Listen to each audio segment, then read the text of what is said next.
Welcome to the True Crimes Unfold compilation video series. Please note that events and scenarios in this video may be graphic for some viewers. Discretion is advised. Details of the videos are taken from actual case files. Before we begin, let us know in the comments where you're listening from and what type of cases you'd like us to cover next, and we'll make sure to add them to our list. Don't forget to subscribe to get new stories as soon as they're released. Upon. Now settle in, get ready, and let's begin. The quiet streets of Quezon City were suddenly disrupted by the discovery of a lifeless body lying on the roadside in the early hours of November 6, 2012. The victim, later identified as 20-year-old Julie Ann Rodelas, was a rising star in the modeling industry. Her future brimmed with potential, but her dreams were cruelly extinguished in a way that shocked even the most seasoned investigators. Julia's body was found near a dimly lit street in Barangay Talipapa.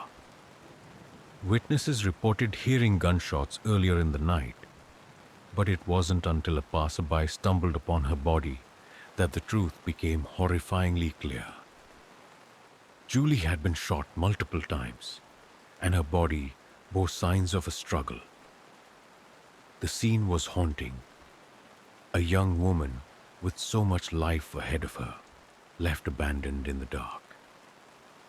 Police quickly cordoned off the area, gathering evidence and searching for witnesses. The initial investigation painted a grim picture of a targeted killing. Julie's injuries suggested she had been deliberately executed, raising questions about who would want her dead and why. News of Julie's death spread rapidly, especially among those who knew her. Friends, colleagues, and fans of the young model were left in disbelief. Julie was a familiar face on television and in local events, known for her radiant smile and warm personality. To those who knew her, the idea that someone could harbor such malice toward her was unfathomable. Social media platforms became flooded with tributes and messages of grief. Photos of Julie, showcasing her talent and charisma, were shared alongside heartfelt captions. She was full of life and had so much ahead of her. One friend posted, "This doesn't feel real." Julie Ann Rodelas was more than just a model. She was a dreamer. Born and raised in the Philippines, she had worked tirelessly to carve out a place for herself in the competitive world of entertainment. Her friends described her as hardworking, ambitious, and deeply caring. Someone who lit up every room she entered. Julie's career had begun to take off in recent years.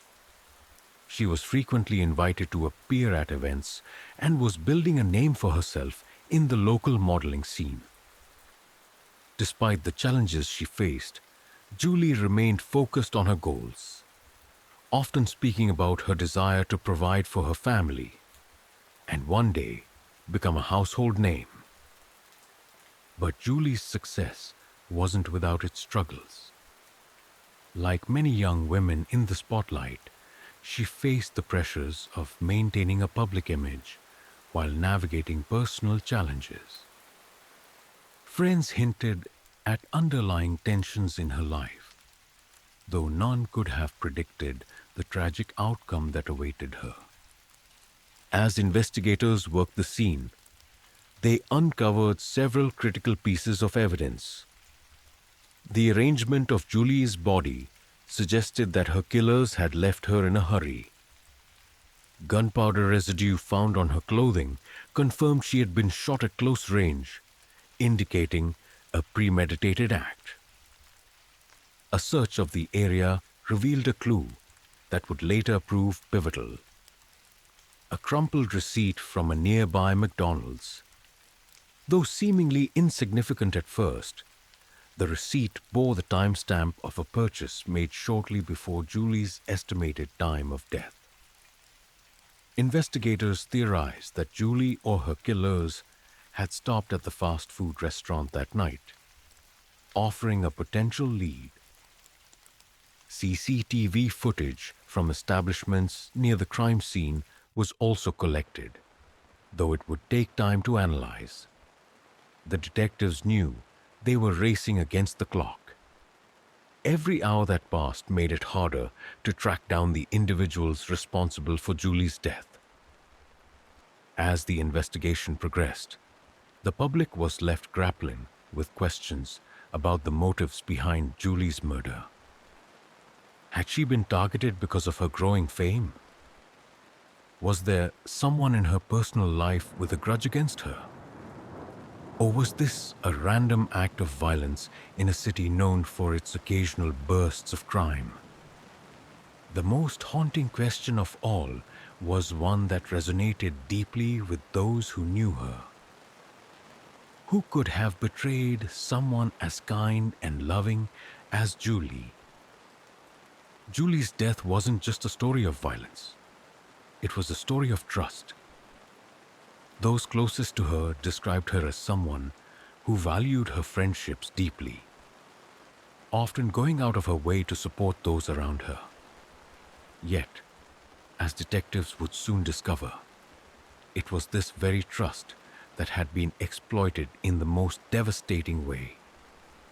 One name quickly emerged during the investigation: Althea Altamirano, Julie's closest friend and confidant. Althea had been one of the last people to see Julie alive, accompanying her to a series of events on the night of her death. While she initially presented herself as a grieving friend, Althea's behavior would soon raise suspicions that would unravel the entire case.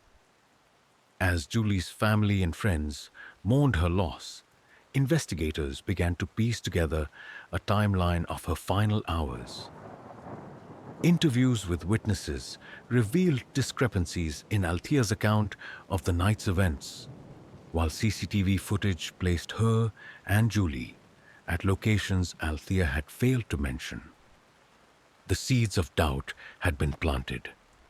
Could Althea, the person Julie trusted most, have been involved in her murder? The possibility was almost too painful for those who knew them to consider.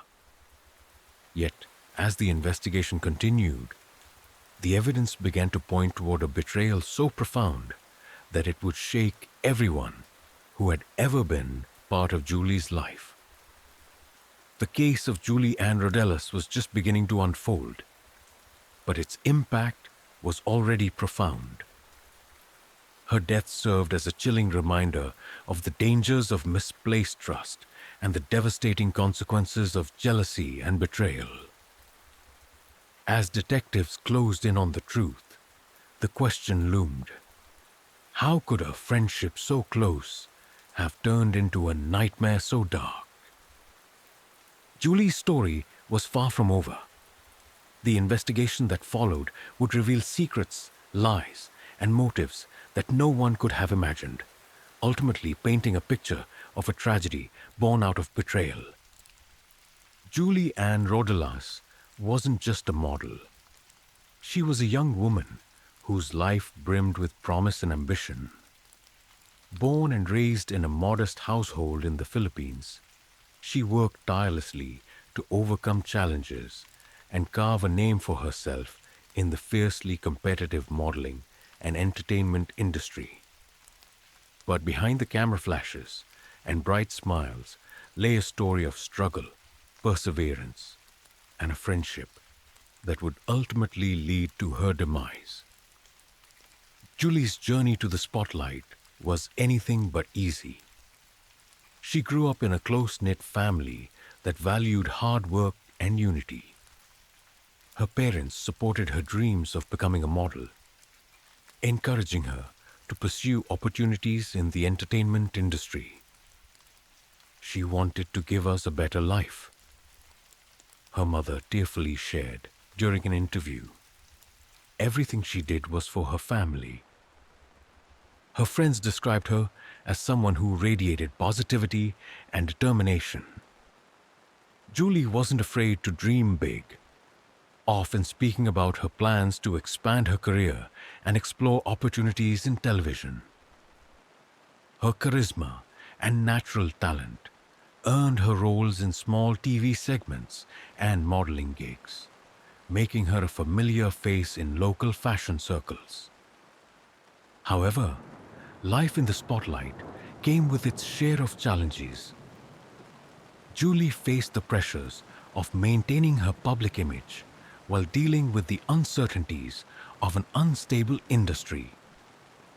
Financial struggles often loomed in the background, and the competitive nature of modeling sometimes led to strained relationships with peers.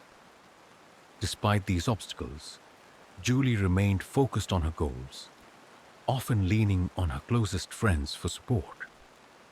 Among Julie's friends, one relationship stood out: her bond with Althea Altamirano.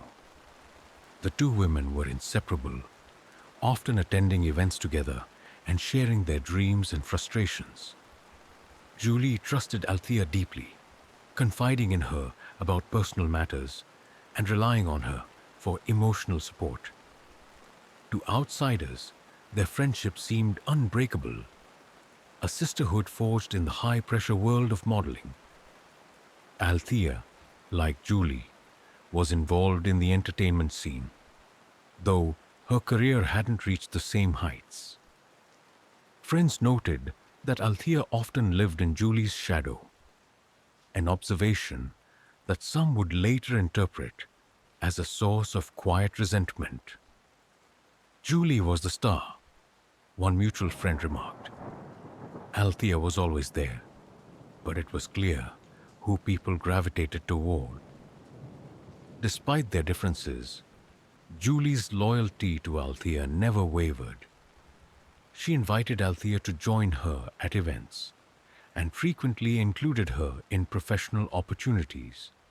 Julie's generosity and willingness to share the spotlight were qualities that endeared her to many, but they may have also sown the seeds of envy in her closest friend.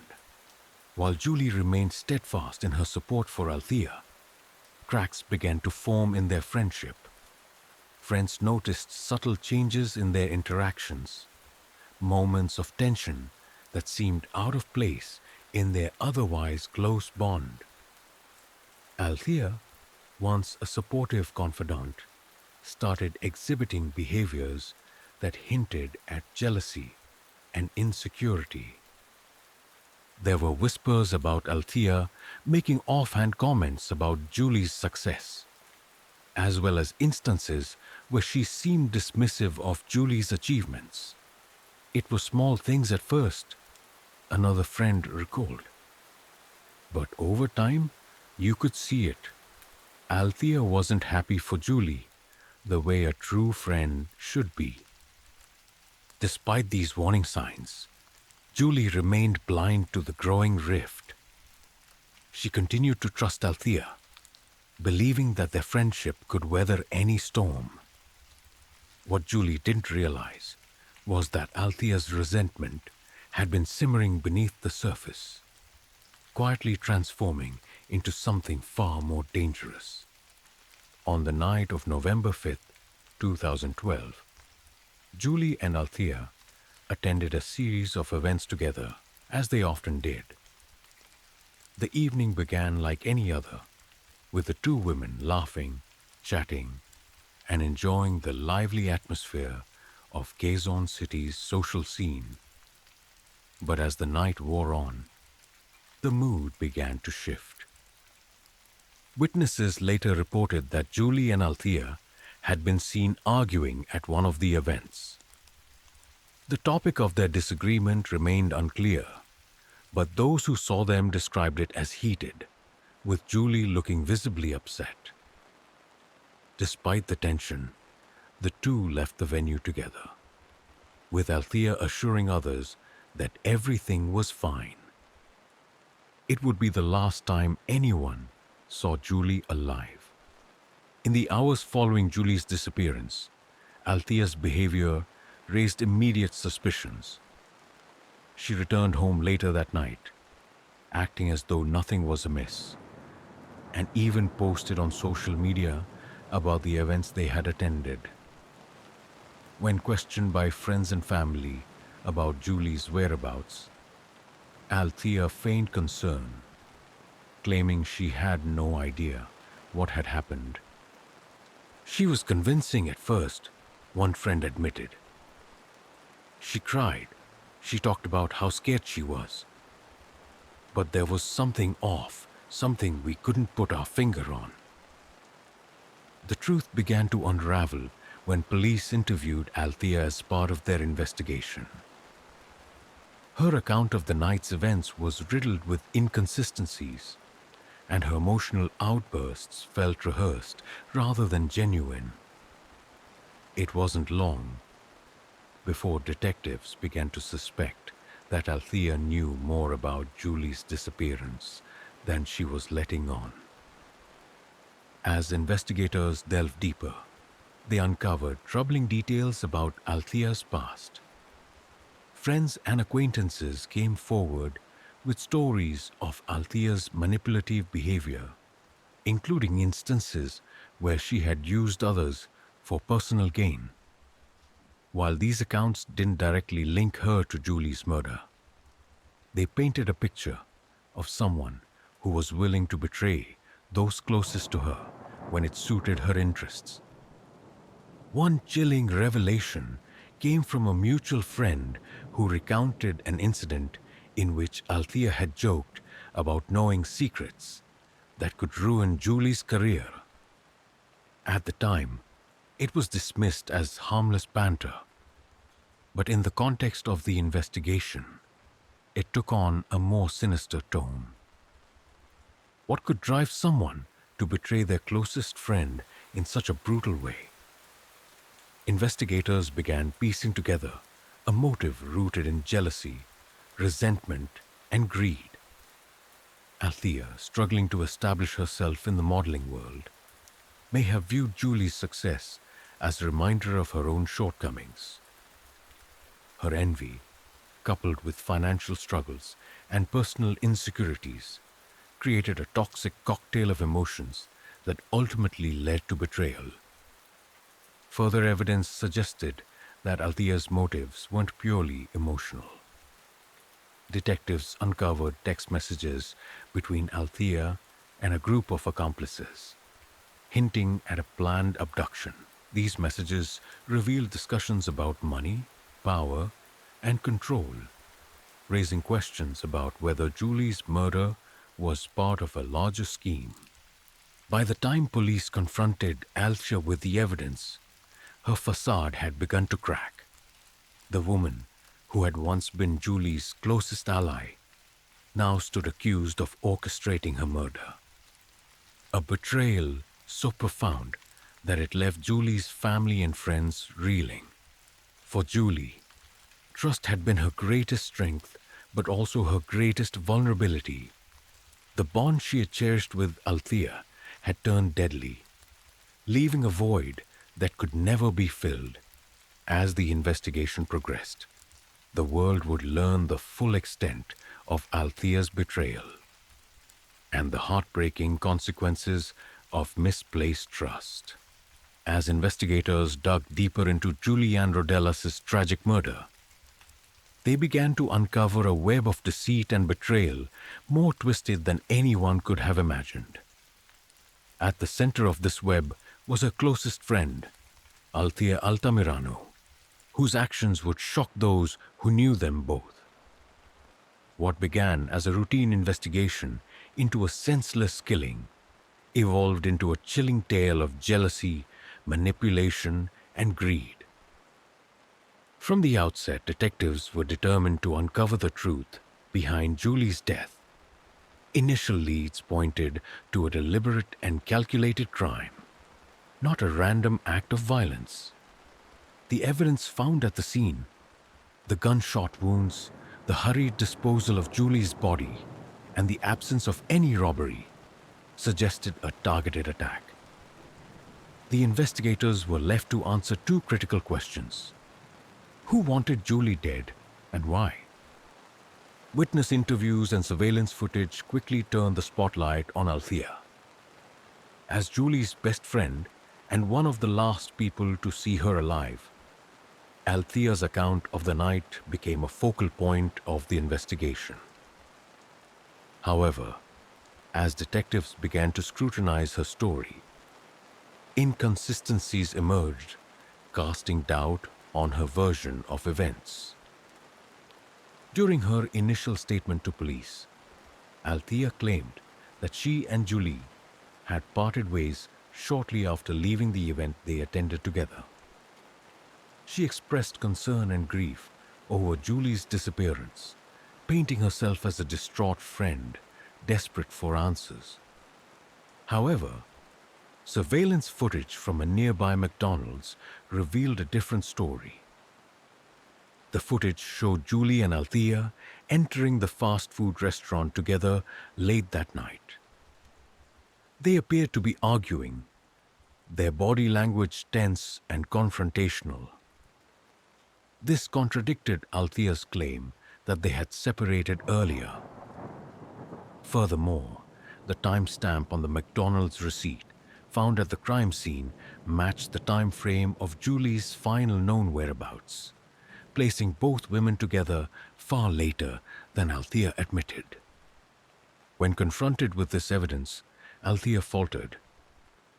Her explanations became erratic, and her demeanor shifted from cooperative to defensive. Investigators sensed that she was hiding something, and they were determined to find out what.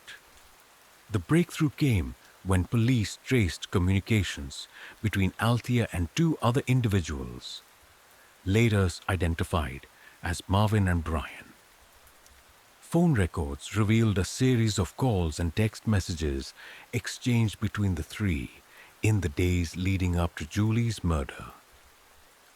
These messages suggested a premeditated plan involving the abduction and eventual killing of Julie.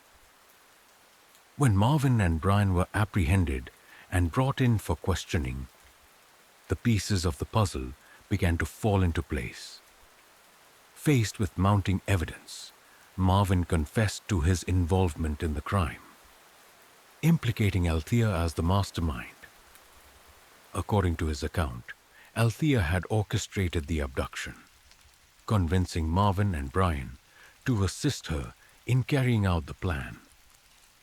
Marvin's confession painted a chilling picture of the events leading to Julie's death. Althea, driven by jealousy and a desire for control, had devised a scheme to teach Julie a lesson.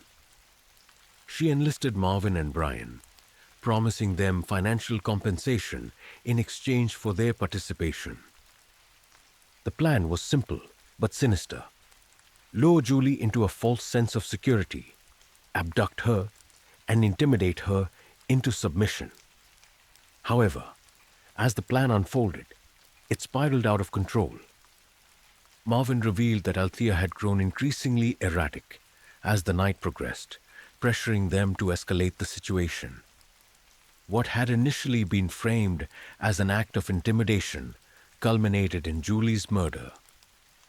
On the night of the crime, Althea convinced Julie to accompany her to an event, masking her true intentions behind a facade of friendship. After leaving the venue, they stopped at the McDonald's, where surveillance footage captured their tense exchange. Shortly afterward, Julie was forcibly taken by Marvin and Brian, who had been waiting nearby. Julie's final hours were filled with fear and confusion. She was driven to a remote location where her captors held her against her will. Despite her pleas for mercy, the situation escalated to its tragic conclusion. Marvin confessed that Julie was shot multiple times under Althea's orders. Her body discarded hastily in an attempt to cover their tracks. As the investigation unraveled the details of Julie's murder, Althea's motives came into focus. Friends and acquaintances described Althea as increasingly envious of Julie's success. While Julie's modeling career flourished, Althea struggled to gain recognition in the same circles. This imbalance created a toxic dynamic in their friendship, one that Althea hid behind a mask of loyalty and support. Althea's resentment was further fueled by her perception that Julie had betrayed her trust. According to Marvin, Althea had accused Julie of spreading rumors about her within their social circle, an accusation that investigators found no evidence to support. This perceived slight, combined with Althea's jealousy, became the catalyst for her deadly plan.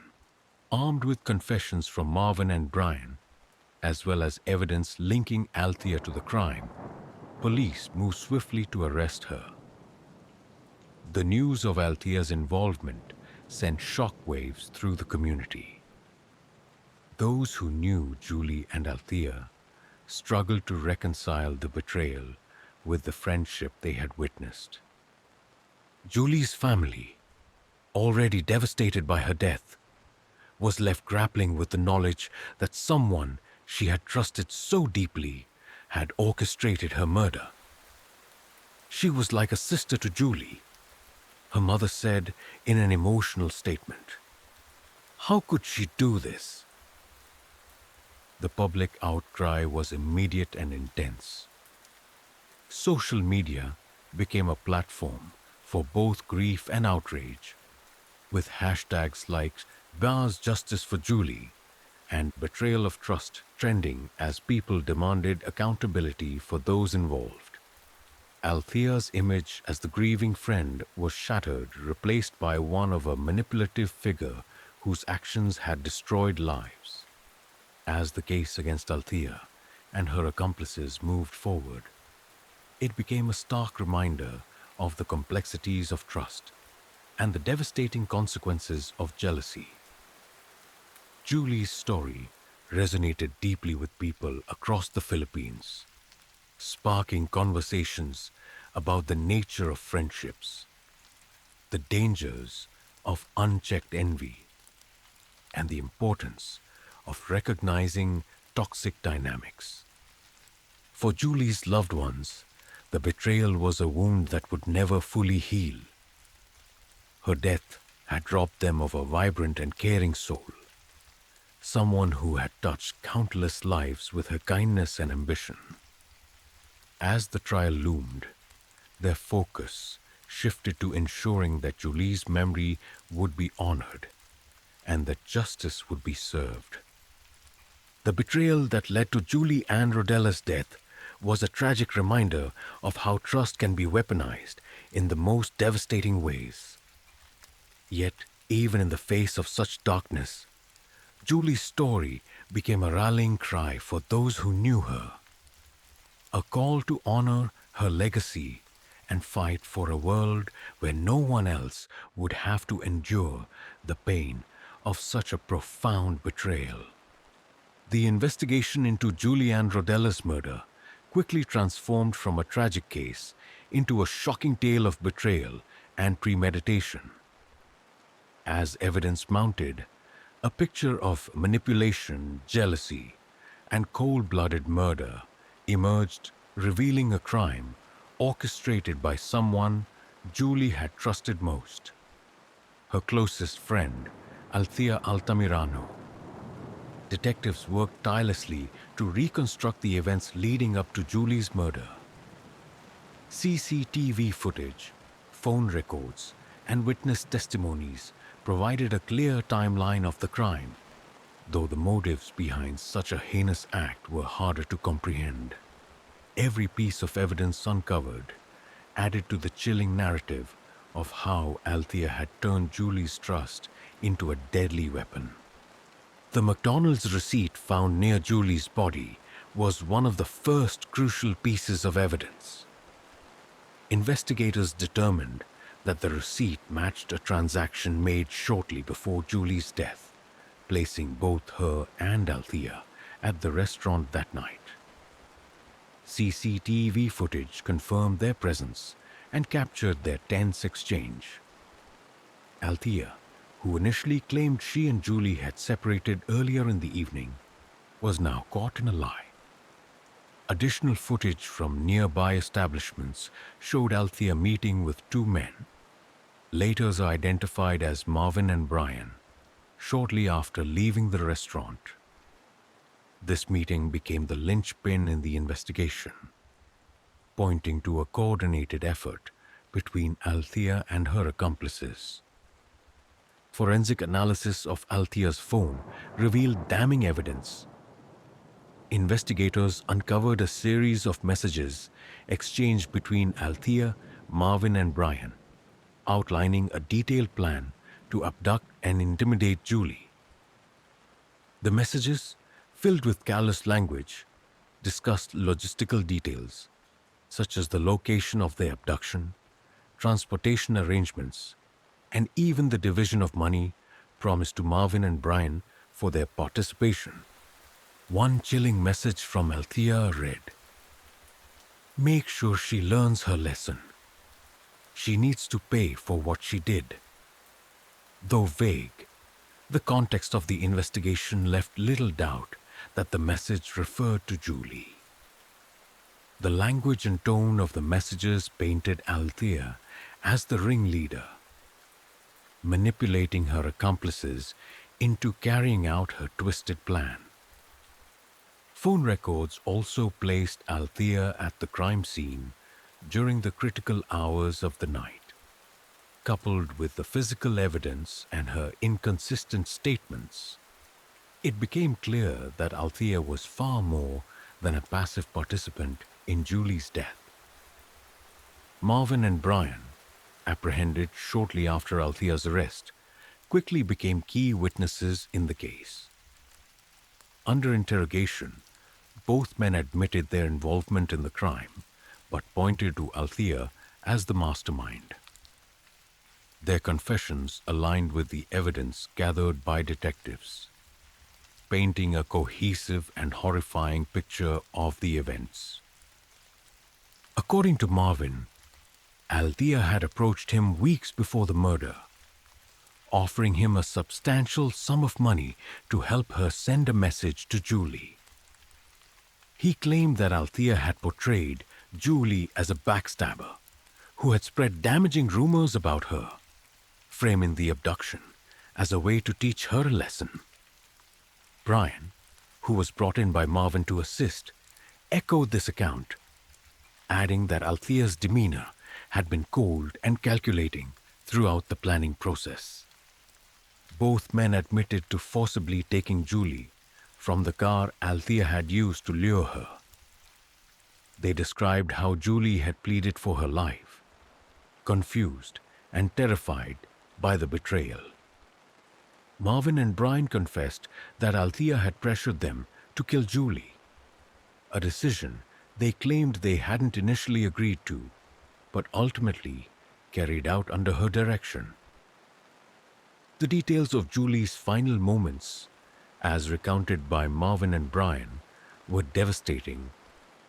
After being abducted, Julie was taken to a remote location where she was held against her will. Despite her pleas for mercy, the situation escalated as Althea insisted they follow through with the plan.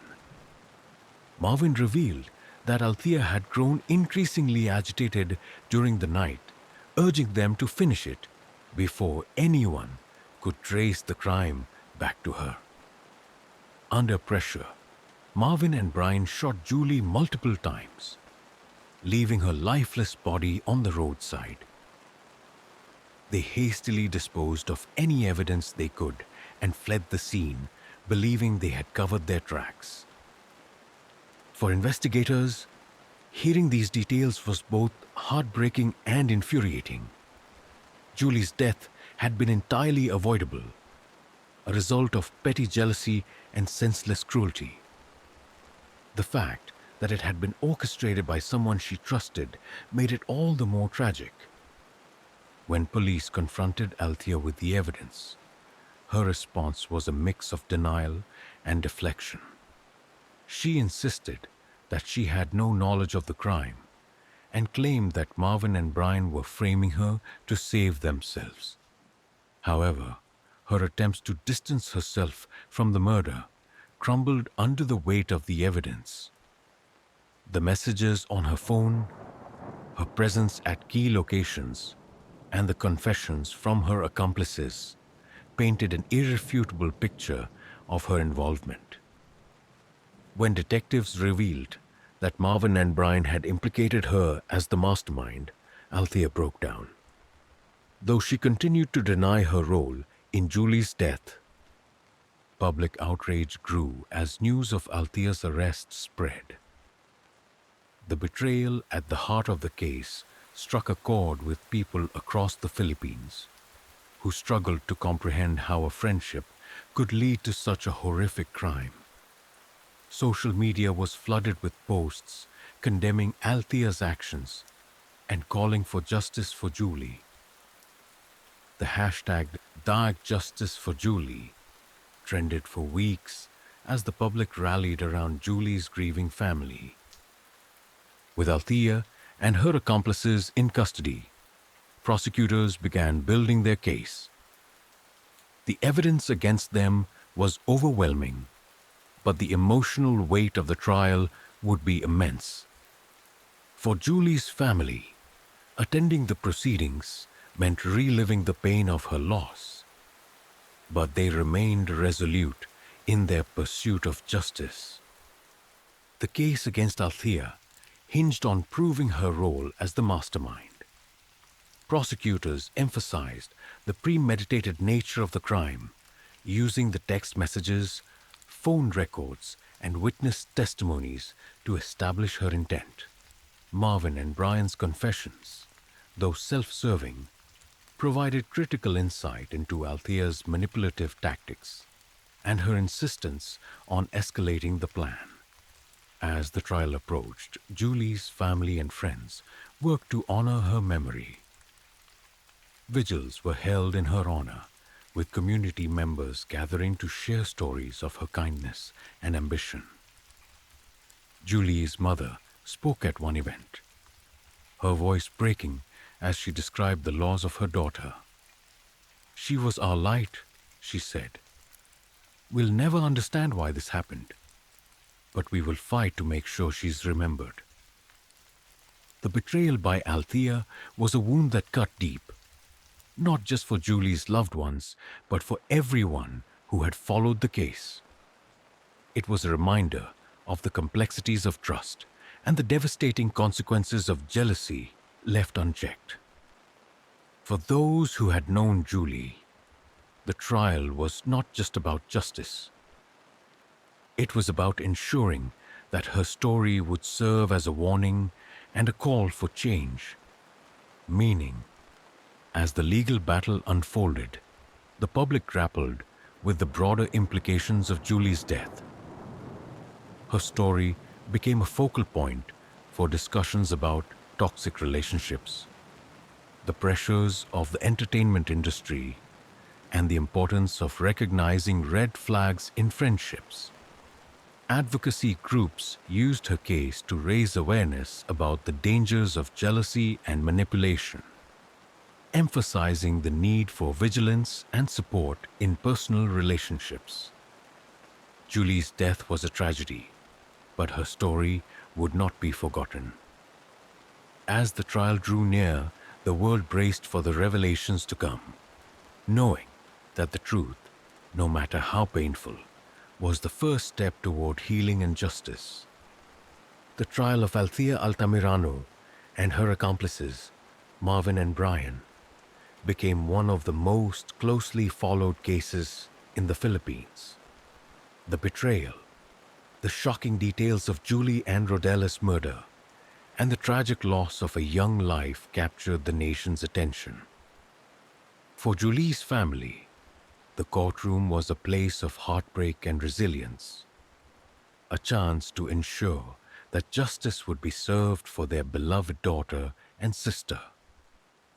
The prosecution presented a detailed and damning case against Althea, Marvin, and Brian. Their goal was to prove beyond any doubt that Julie's murder was premeditated and that Althea had masterminded the crime. Using evidence gathered during the investigation, the prosecution laid out a timeline of events that painted a chilling picture of betrayal and calculated violence.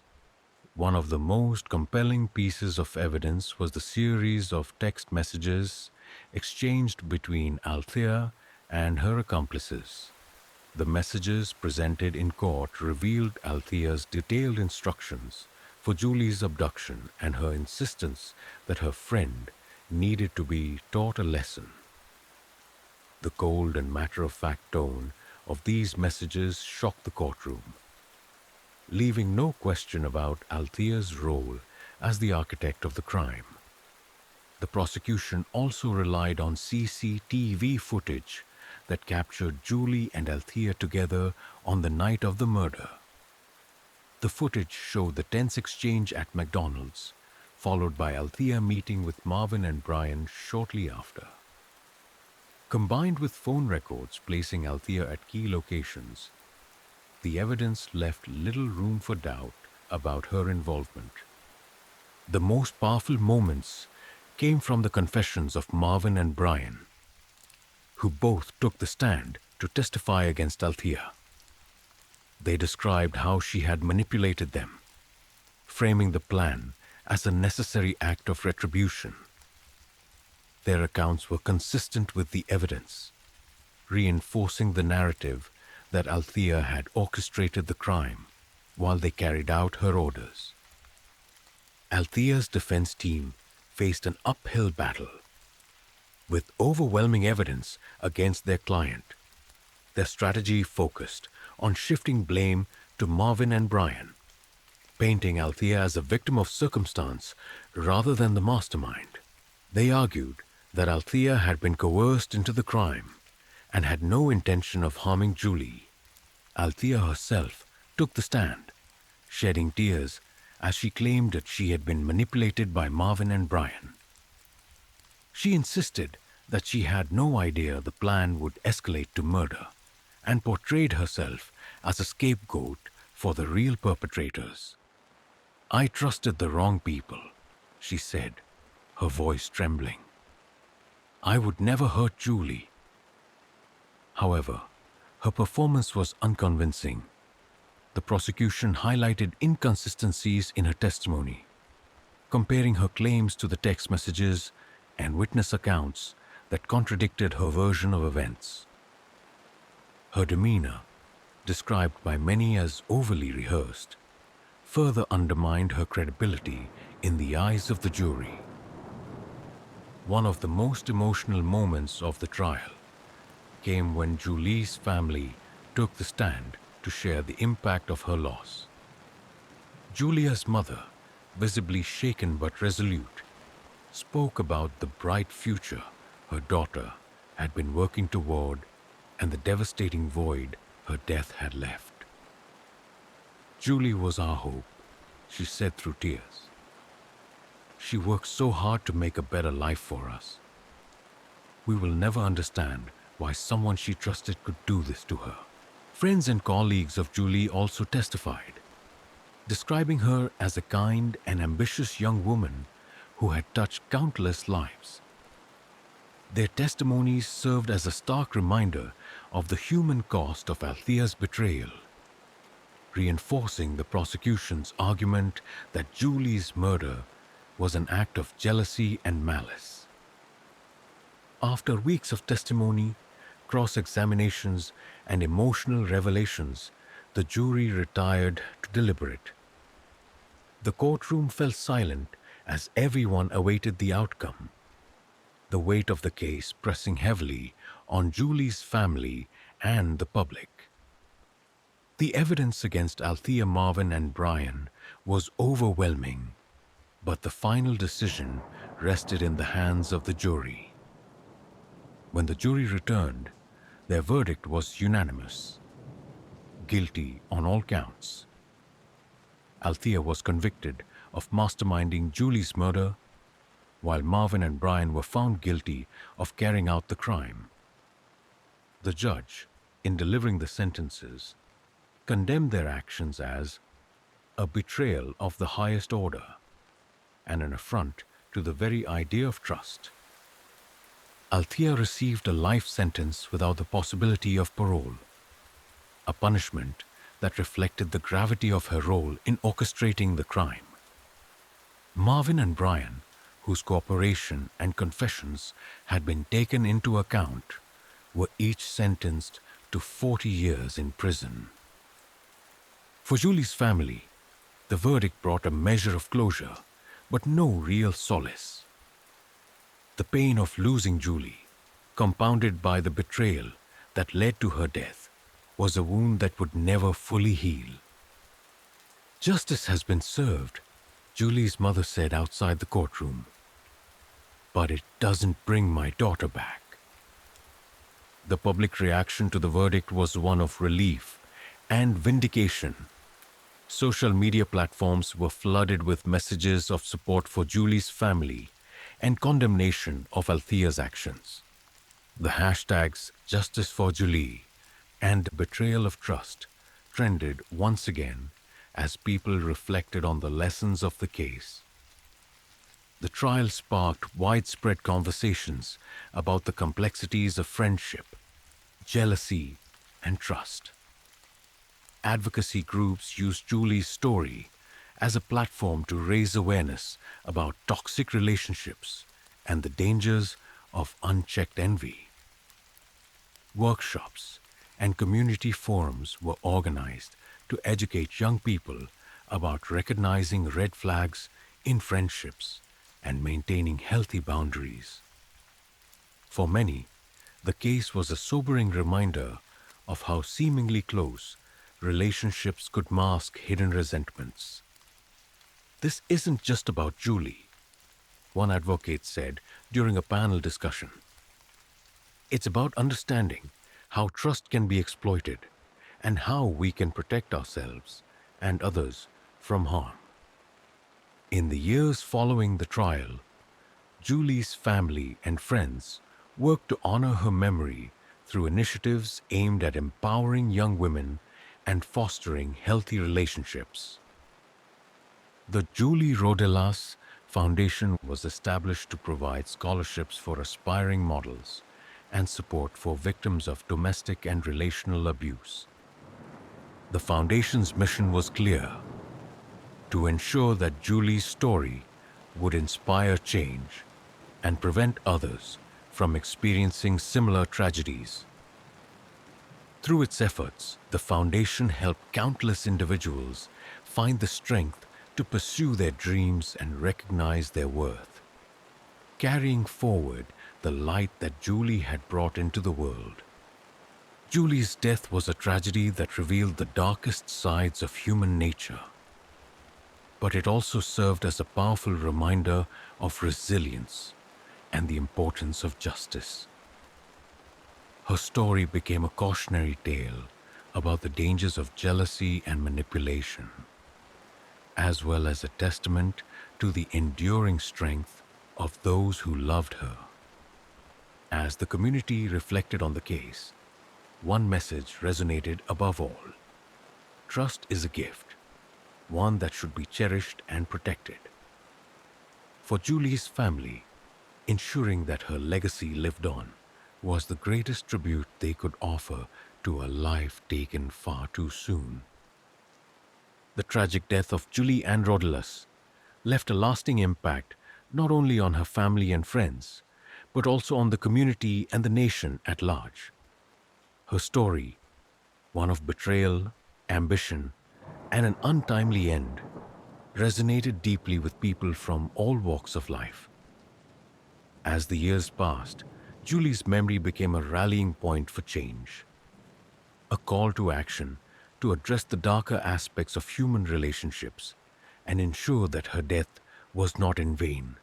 For Julie's family, moving forward without her was an immense challenge. Yet, they found strength in their determination to honor her life and legacy. The establishment of the Julie Rodella Foundation was a pivotal step in turning their grief into a force for good. The foundation, dedicated to empowering young women, offered scholarships, mentorship programs, and resources to those aspiring to careers in modeling and entertainment, fields that Julie herself had dreamed of conquering. The foundation also became a beacon for victims of relational abuse and betrayal, providing counseling and support services to those navigating toxic or manipulative relationships. Through its initiatives, the foundation sought to educate individuals about the importance of trust, boundaries, and self-worth, ensuring that Julie's story would inspire others to protect themselves and value their dreams. At an annual memorial event hosted by the foundation, Julie's mother addressed a crowd of supporters, her voice filled with both sorrow and resolve. "Julie was taken from us too soon, but her light still shines," she said. "Through this foundation, we're carrying her legacy forward, helping others avoid the pain we have endured." Julie's murder and the betrayal at its core struck a chord with her community, leaving an indelible mark on how people viewed trust and relationships. In the aftermath of her death, the community banded together to foster a culture of vigilance and support. Neighbors, friends, and acquaintances became more attuned to the signs of toxic dynamics, encouraging open communication and mutual accountability. Schools and community organizations implemented programs to educate young people about healthy friendships and the dangers of jealousy and manipulation. Workshops focused on teaching emotional intelligence, conflict resolution, and recognizing red flags in relationships. These initiatives, many of which were inspired by Julie's story, aim to create a generation equipped to navigate complex social dynamics with empathy and awareness. Julie's story transcended her immediate community, sparking nationwide conversations about the pressures young women face in competitive industries, the complexities of friendships, and the devastating consequences of unchecked jealousy. Advocacy groups used her case to highlight the need for stronger support systems and legal protections for individuals in vulnerable situations. The media played a significant role in amplifying these discussions. Documentaries, articles, and panel discussions delved into the societal and psychological factors that contributed to Julie's death, shedding light on the broader issues at play. While some criticized the sensationalist tone of certain coverage, others praised the focus on awareness and education. Julie's case also prompted calls for systemic change. Lawmakers proposed measures aimed at addressing relational abuse and promoting emotional well-being in schools and workplaces. Though progress was slow, the conversation sparked by Julie's story laid the groundwork for long-term change. In the years following her death, Julie's life and legacy became a source of inspiration for artists and creators. Documentaries and dramatized portrayals of her story brought her tragedy to a global audience, ensuring that her memory would endure. Visual artists, musicians, and writers used their platforms to explore the themes of trust, betrayal, and resilience, creating works that honored Julie's life while advocating for change. One of the most impactful projects was a documentary titled Broken Bonds: The Julie Ann Rodella Story. The film chronicled Julie's life, the investigation into her murder, and the trial that followed. It received critical acclaim for its sensitive and nuanced portrayal of the case, serving as both a tribute to Julie and a call to action. The importance of trust and the devastating consequences of its violation. Her death highlighted the need for individuals to recognize the warning signs of toxic relationships and to seek help when faced with manipulation or betrayal. Advocates emphasized the value of fostering open and honest communication in all relationships, whether personal or professional. Trust is the foundation of any healthy relationship, one advocate said during a panel discussion. But it's also something that must be earned and protected. Julie's story teaches us to value our relationships while remaining vigilant. For Julie's family, the journey of healing was long and arduous. Yet, through their pain, they found purpose in ensuring that her death would not be forgotten. The foundation they created, the stories they shared, and the awareness they raised became a testament to their resilience and love for Julie. At a memorial event marking 5 years since Julie's death, her sister spoke about the impact of her legacy. Julie was more than a victim, she said. She was a bright, beautiful soul who brought joy to everyone she met. Through her story, we are making sure no one else has to experience what she did. Her light continues to guide us. Despite the darkness surrounding her death, Julia's legacy became a beacon of hope for many. Her story inspired change, promoted awareness, and encouraged people to reflect on the importance of trust and the dangers of jealousy. Through the efforts of her family, friends, and community, Julie's memory lived on, not as a tale of tragedy, but as a catalyst for growth, healing, and empowerment. As the years passed, Julie's name became synonymous with resilience and strength. Her life, though cut short, left an impact that extended far beyond her immediate circle. For those who knew her and those who learned her story, Julie remained a symbol of hope, a reminder that even in the face of betrayal and loss, love and light could prevail. In this episode of True Crimes Unfold, we unravel the horrifying and premeditated murder of Colombian plastic surgeon Edwin Arrieta by a Spanish YouTube celebrity chef, Daniel Sancho. Set against the backdrop of the Thai party island of Koh Phangan, the story intertwines betrayal, financial manipulation, and a calculated attempt to conceal a heinous crime. Under the warm glow of the tropical sun, Koh Phangan is a paradise known for its white sandy beaches, vibrant nightlife, and the infamous full moon party that attracts thousands of revelers each month. But in August 2023, the island's idyllic reputation was shattered when a routine garbage collection uncovered a scene straight out of a nightmare. It began as an ordinary day for sanitation workers combing through the island's waste. Among the discarded trash bags, something unusual caught their attention: a suitcase emitting a foul odor. As they unzipped the bag, what they found was horrifying. Human remains, wrapped in plastic and tape, dismembered and meticulously packed.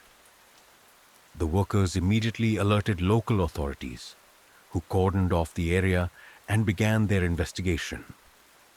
For the police, this was not just a case of a violent crime. It was an anomaly in a place that prided itself on being a haven for tourists.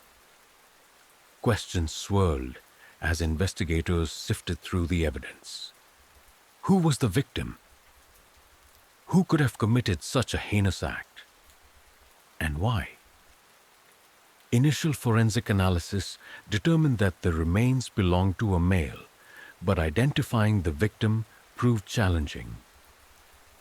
It wasn't until a frantic report from a woman in Colombia reached Thai authorities that the pieces began to fall into place. The woman, later identified as the sister of Colombian plastic surgeon Edwin Arrieta, reported him missing after he failed to respond to messages during his trip to Thailand. Through DNA testing and personal belongings found in the suitcase, police confirmed that the remains were indeed those of Edwin. The confirmation brought a mix of relief and despair to Edwin's family, who now had to grapple with the reality of his brutal death. Edwin Arrieta was a renowned plastic surgeon from Colombia, celebrated for his skill and dedication to his patients. His family and friends described him as warm, generous, and ambitious, a man who worked tirelessly to provide for his loved ones and improve the lives of others. To those who knew him, the idea that someone would want to harm Edwin was unthinkable. Edwin had traveled to Koh Phangan on what was supposed to be a mix of business and leisure. A frequent traveler, he enjoyed experiencing new cultures and had a soft spot for Thailand's serene beaches. But this trip would mark the end of his journey, leaving behind unanswered questions and a trail of devastation. As police delved deeper into Edwin's background, they discovered an unsettling connection that would become the cornerstone of the investigation. Edwin had been in contact with Daniel Sancho, a 29-year-old Spanish chef and social media influencer, who was also on the island at the time. Daniel, the son of a prominent Spanish actor, had built a following on YouTube for his culinary skills and charismatic personality. On the surface, he seemed like an unlikely suspect, successful, well-liked, and far removed from the dark underbelly of crime. Yet, as investigators would soon learn, appearances could be deceiving. The relationship between Edwin and Daniel was complex, marked by elements of financial dependency and emotional manipulation. What began as a friendship had reportedly evolved into a transactional relationship, with Edwin providing financial support to Daniel in exchange for companionship and other favors. But the dynamic was fraught with tension, jealousy, and unspoken resentment, an explosive combination that would culminate in tragedy. It didn't take long for Daniel to become a person of interest. CCTV footage from Koh Phangan revealed him shopping for suspicious items, including cleaning supplies, large trash bags, and knives in the days leading up to the discovery of Edwin's remains. Witnesses also reported seeing Daniel and Edwin together shortly before Edwin's disappearance. When questioned by authorities, Daniel initially denied any involvement, portraying himself as a concerned friend worried about Edwin's sudden absence. However, inconsistencies in his statements and the mounting evidence against him made it clear that he was hiding something. The investigation soon uncovered chilling details about the lengths to which Daniel had gone to cover his tracks. After murdering Edwin, Daniel had dismembered his body and disposed of the remains in various locations around the island, hoping to evade detection. He had also attended the full moon party, a stark contrast to the gruesome act he had just committed, blending in with the throngs of tourists as though nothing had happened. Forensic evidence from Daniel's hotel room, including traces of blood and cleaning chemicals, further implicated him in the crime. It became evident that this was no crime of passion, but a premeditated act carried out with chilling precision. As news of the case spread, it captured international headlines. The combination of a gruesome murder, a glamorous location, and a high profile suspect made it a sensational story that gripped audiences worldwide. Questions about Daniel's motives, Edwin's final moments, and the cultural implications of the crime in Thailand dominated discussions both online and offline.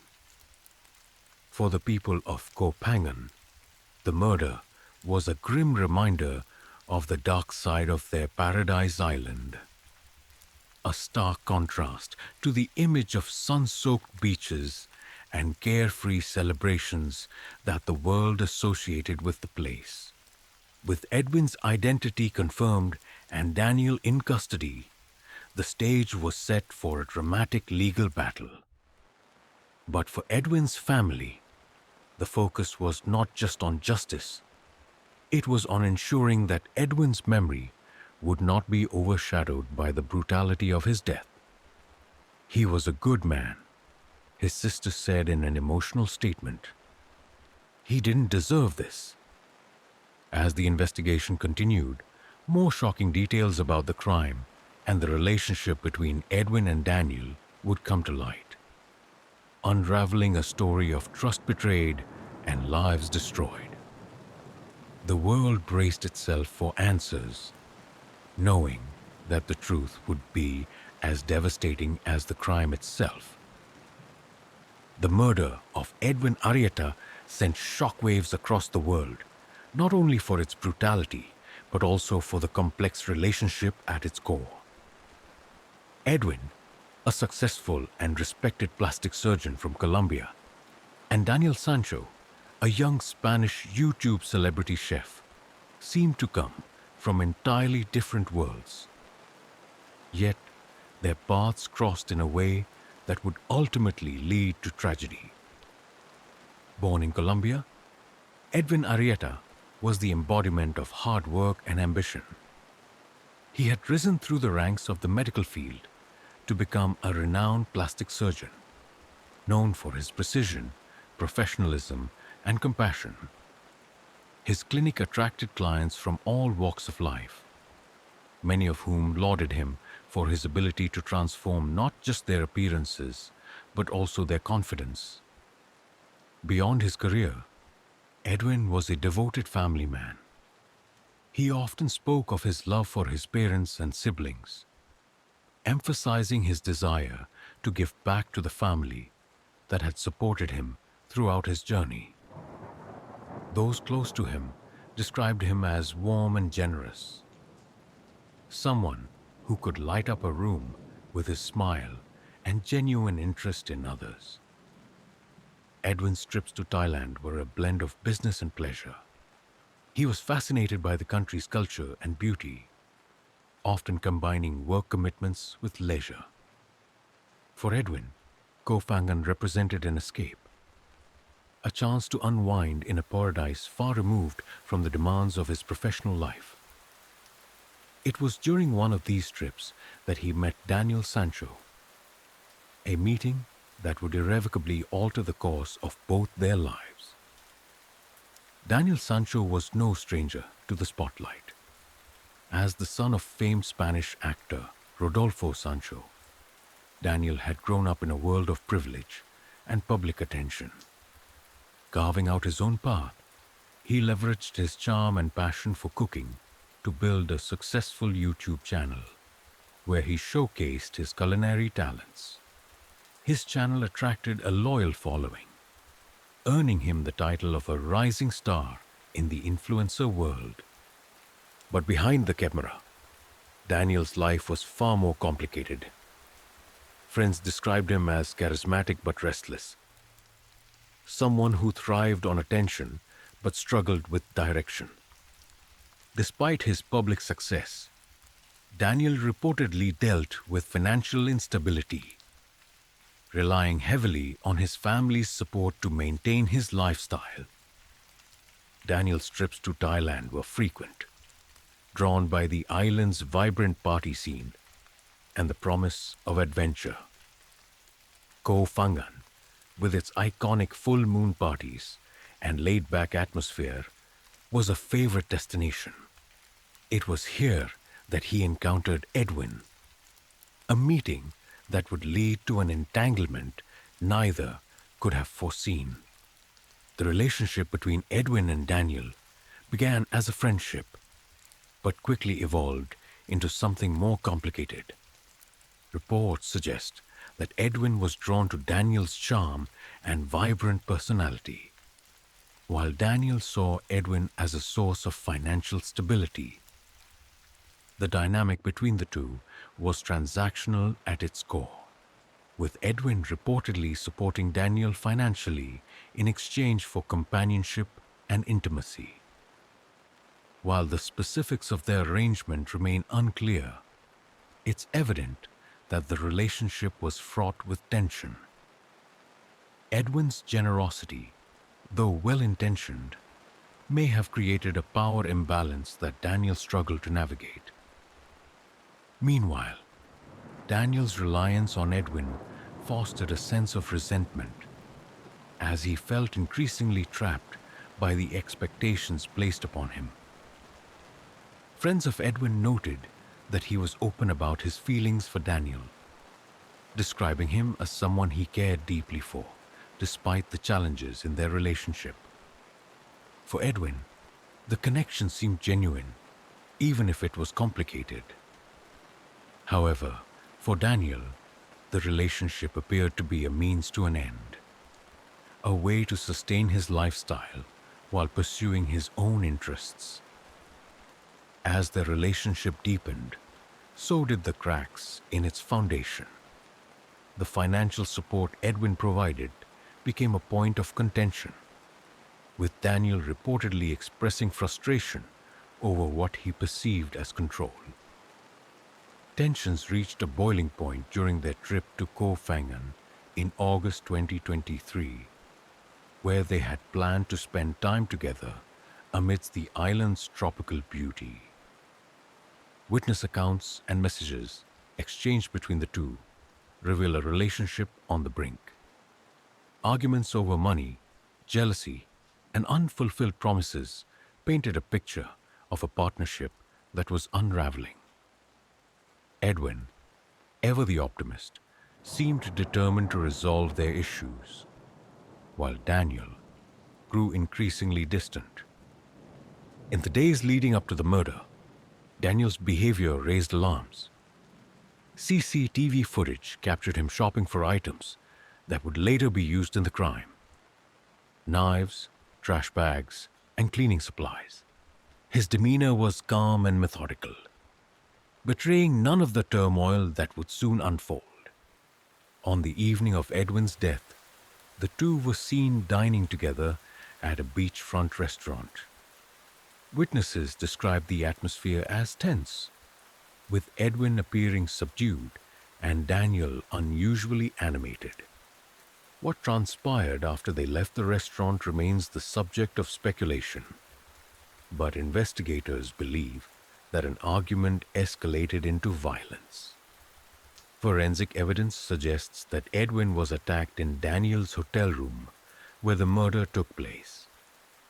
The sheer brutality of the act, a deliberate and calculated killing followed by the dismemberment of Edwin's body, shocked even seasoned investigators. It was a stark departure from the image of Daniel as a carefree chef and influencer, revealing a darker side that few had glimpsed. The relationship between Edwin and Daniel also highlighted the complexities of fame and privilege. Daniel's status as a public figure and the son of a celebrity shielded him from scrutiny for much of his life, allowing him to navigate the world with a sense of impunity. This privilege may have contributed to his ability to manipulate and exploit those around him, including Edwin. Meanwhile, Edwin's generosity and trusting nature, qualities that had endeared him to so many, made him vulnerable to Daniel's schemes. For Edwin, the relationship may have represented a chance to find companionship in an unfamiliar world. For Daniel, it became a transaction that spiraled out of control. As investigators pieced together the events that led to Edwin's murder, the relationship between the two men emerged as a central element of the case. Their connection, marked by love, dependence, and betrayal, underscored the tragic nature of the crime.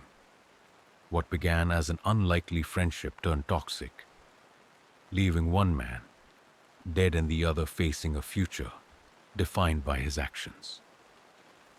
For Edwin's family, the revelations were devastating. The man they knew as kind and compassionate had fallen victim to a calculated betrayal. He trusted the wrong person, his sister said in an emotional statement. "We just want the truth to come out so that justice can be served." As the world awaited the outcome of the investigation, the story of Edwin and Daniel served as a stark reminder of the dangers of toxic relationships and the profound consequences of misplaced trust. Their story was far from over, with the search for answers and accountability just beginning. The relationship between Edwin Arrieta and Daniel Sancho was complicated from the start, but by the time the two arrived on Koh Phangan in August 2023, the cracks had become irreparable. What had begun as a transactional relationship laced with affection had devolved into a toxic dynamic, fueled by financial dependence, jealousy, and simmering resentment. The events leading up to Edwin's murder would reveal just how dangerous their bond had become. As investigators delved deeper into Edwin and Daniel's history, they uncovered a pattern of mounting tension. Messages exchanged between the two revealed frequent arguments over money and control. Edwin, who had supported Daniel financially for months, expressed frustration over his partner's lack of gratitude. Daniel, on the other hand, felt trapped in a relationship that he claimed had become suffocating. Friends and acquaintances painted contrasting pictures of the two men. Edwin was described as caring, optimistic, and hopeful that he could repair their relationship. Daniel, however, was seen as restless and increasingly distant, often venting to friends about feeling stuck under Edwin's influence. While Edwin seemed to view their bond as meaningful, Daniel treated it as a burden, one he desperately wanted to escape. The trip to Koh Phangan was meant to be a turning point. For Edwin, it was an opportunity to rekindle their connection and address the growing issues between them. For Daniel, it appeared to be a chance to finally free himself from what he saw as an oppressive dynamic. What neither man realized was that their conflicting intentions would lead to a deadly confrontation. CCTV footage from the days leading up to Edwin's murder revealed glimpses of their deteriorating relationship. The two were seen dining at beachfront restaurants, attending local events, and shopping together. But their interactions were far from harmonious. Witnesses reported overhearing heated arguments, with Edwin pleading for understanding and Daniel responding curtly, his frustration barely concealed. On the evening of August 2, 2023, Edwin and Daniel dined together at a popular restaurant on Koh Phangan. Witnesses recalled a tense atmosphere, with Edwin appearing subdued and Daniel agitated. After leaving the restaurant, they returned to Daniel's hotel room, a fateful decision that would mark the beginning of a horrifying chain of events. What transpired inside the room remains unclear. But investigators pieced together a chilling narrative based on forensic evidence and Daniel's eventual confession.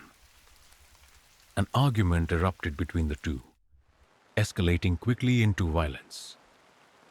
Daniel claimed that Edwin had threatened him, though investigators found no evidence to support this. What is certain is that Edwin never left the room alive. The sheer brutality of the crime stunned investigators. Edwin was struck multiple times before being fatally injured. The attack was deliberate and frenzied, leaving behind clear signs of a struggle. Forensic analysis revealed that Daniel had used knives purchased earlier in the week to dismember Edwin's body. A chilling act that spoke to the calculated nature of the crime. Daniel's actions following the murder were equally disturbing. He meticulously cleaned the hotel room, removing traces of blood and evidence. He then placed Edwin's remains in plastic bags and a suitcase, which he later disposed of at multiple locations around the island. Surveillance footage showed Daniel calmly purchasing cleaning supplies and tools in the hours following the murder, his demeanor eerily composed. The extent of Daniel's efforts to cover up the crime highlighted his premeditation. He attended the island's full moon party, a renowned event that draws thousands of revelers, just hours after disposing of Edwin's remains. Blending into the crowd, Daniel appeared carefree, as though nothing had happened. However, his attempts to conceal the crime began to unravel when sanitation workers discovered Edwin's remains in a suitcase at a local garbage dump. The discovery, coupled with Daniel's suspicious behavior and the evidence collected from his hotel room, quickly made him the prime suspect. Daniel's arrest on August 5th, 2023, marked a turning point in the case. Initially, he denied any involvement, presenting himself as a concerned friend who was devastated by Edwin's disappearance. However, under pressure from investigators and confronted with mounting evidence, Daniel's story began to crumble. When presented with the forensic evidence, CCTV footage, and witness testimonies, Daniel confessed to the murder. His confession was both shocking and revealing. He admitted to killing Edwin, but framed his actions as self-defense, claiming that he felt threatened and overwhelmed by their relationship. "I couldn't take it anymore," he reportedly told investigators. "I felt like I had no way out." While his confession shed light on the events of that night, it also raised questions about his motives. Investigators believed that Daniel's actions were driven not by fear, but by resentment and a desire to escape the financial and emotional obligations he associated with Edwin. As the details of their relationship came to light, it became clear that jealousy and control were central to the tragedy. Edwin's financial support, though generous, created a power imbalance that Daniel resented. At the same time, Daniel's desire for independence clashed with Edwin's expectations of loyalty and commitment.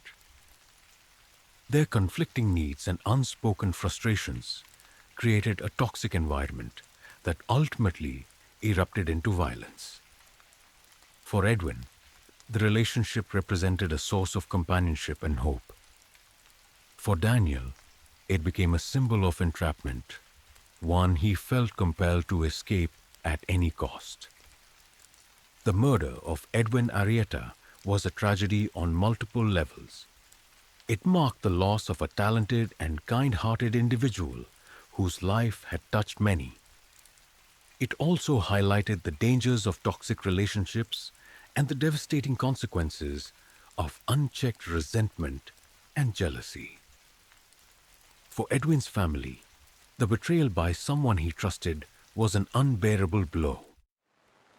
"He believed in Daniel," his sister said in a tearful statement. "He thought they could work things out, But instead, he was betrayed in the worst way possible. With Daniel in custody and his confession on record, the focus shifted to ensuring justice for Edwin. The Thai legal system, known for its rigorous procedures, prepared to hold Daniel accountable for his actions. For Edwin's family, the trial represented not just a chance for justice, but also an opportunity to honor his memory and share his story with the world. As the investigation continued, the case of Edwin and Daniel became a stark reminder of the complexities of human relationships and the consequences of betrayal. Their story, though rooted in tragedy, offered important lessons about trust, power, and the dangers of unresolved conflicts. For those who followed the case, the hope was that Edwin's death would not be in vain, that it would serve as a catalyst for reflection, understanding, and change. The murder of Edwin Arrieta sent shockwaves across the world, not only for its brutality, but also for the complex relationship at its core. Edwin, a successful and respected plastic surgeon from Colombia, and Daniel Sancho, a young Spanish YouTube celebrity chef, seemed to come from entirely different worlds. Yet, their paths crossed in a way that would ultimately lead to tragedy. Born in Colombia, Edwin Arrieta was the embodiment of hard work and ambition.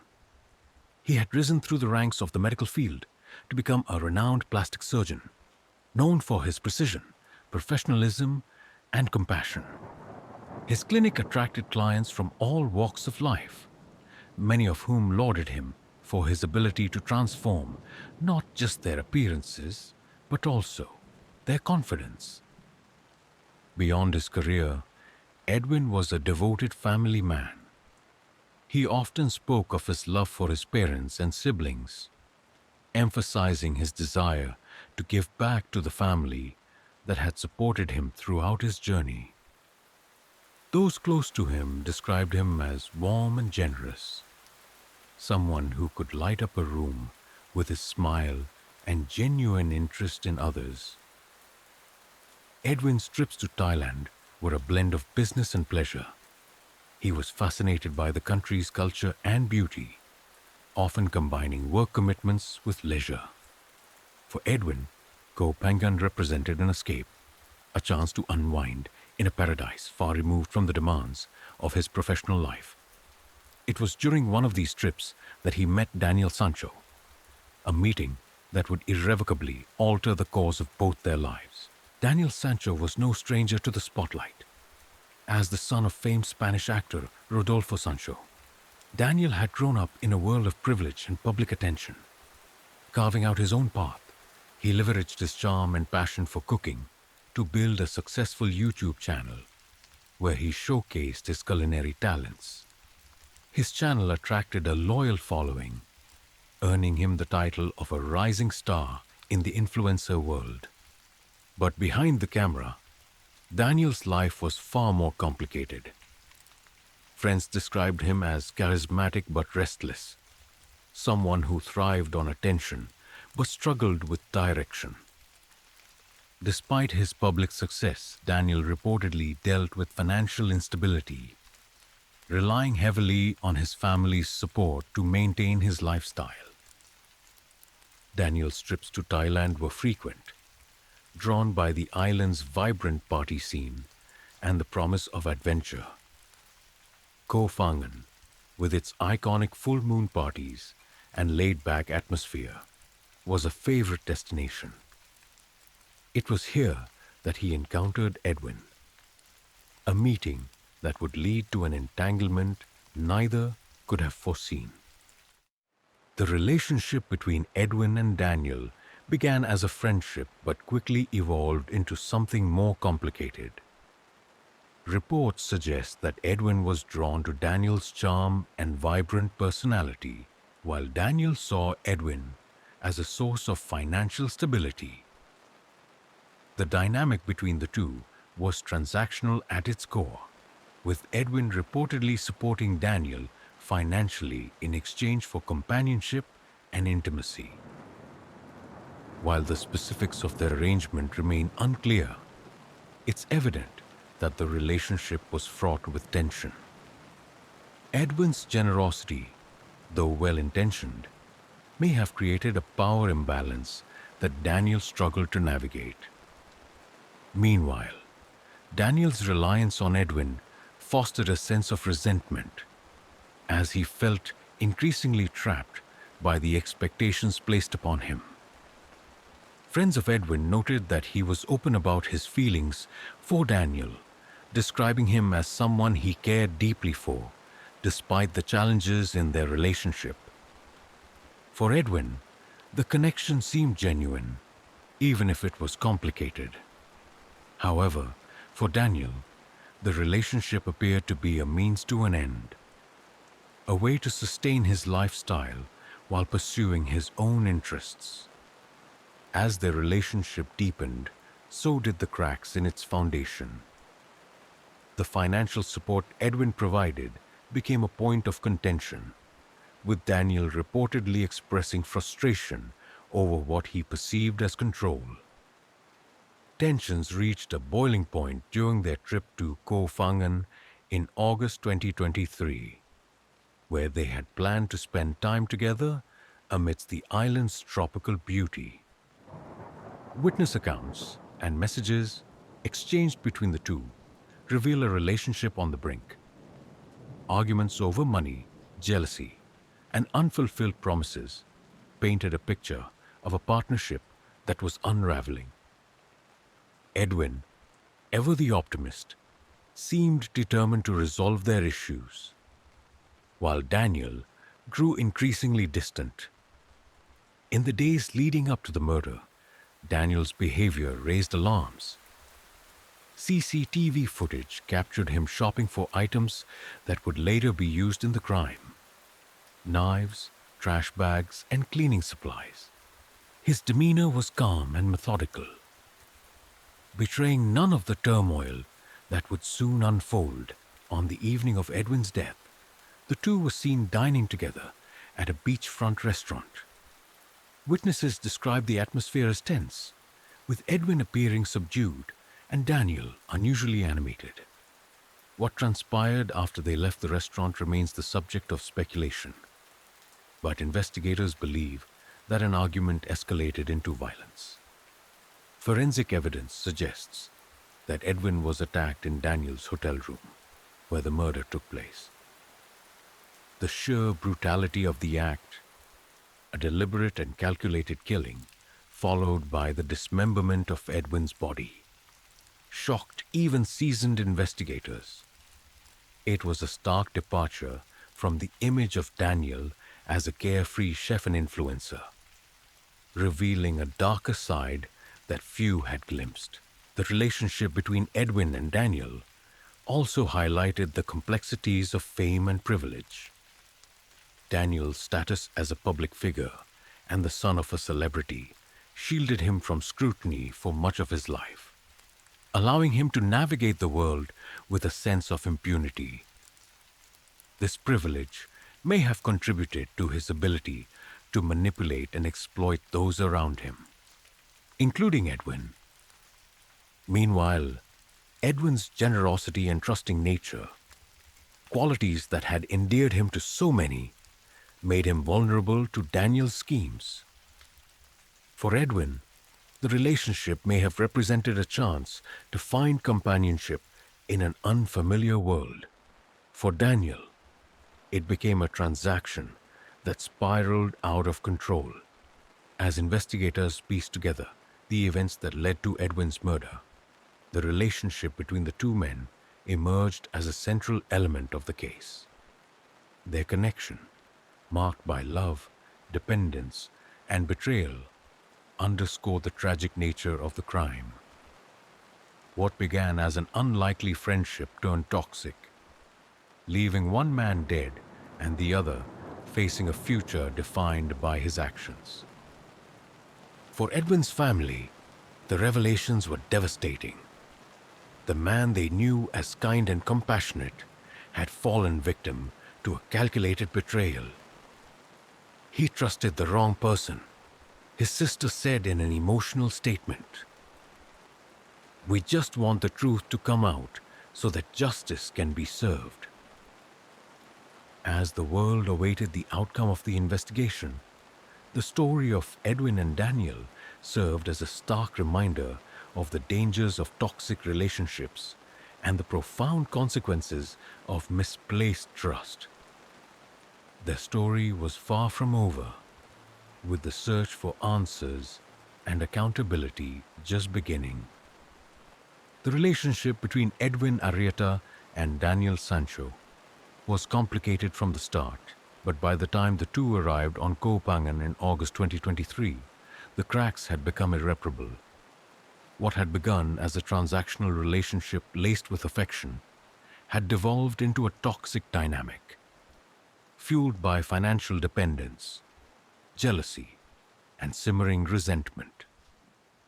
The events leading up to Edwin's murder would reveal just how dangerous their bond had become. As investigators delved deeper into Edwin and Daniel's history, they uncovered a pattern of mounting tension.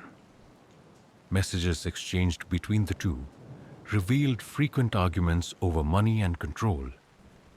Edwin, who had supported Daniel financially for months, expressed frustration over his partner's lack of gratitude.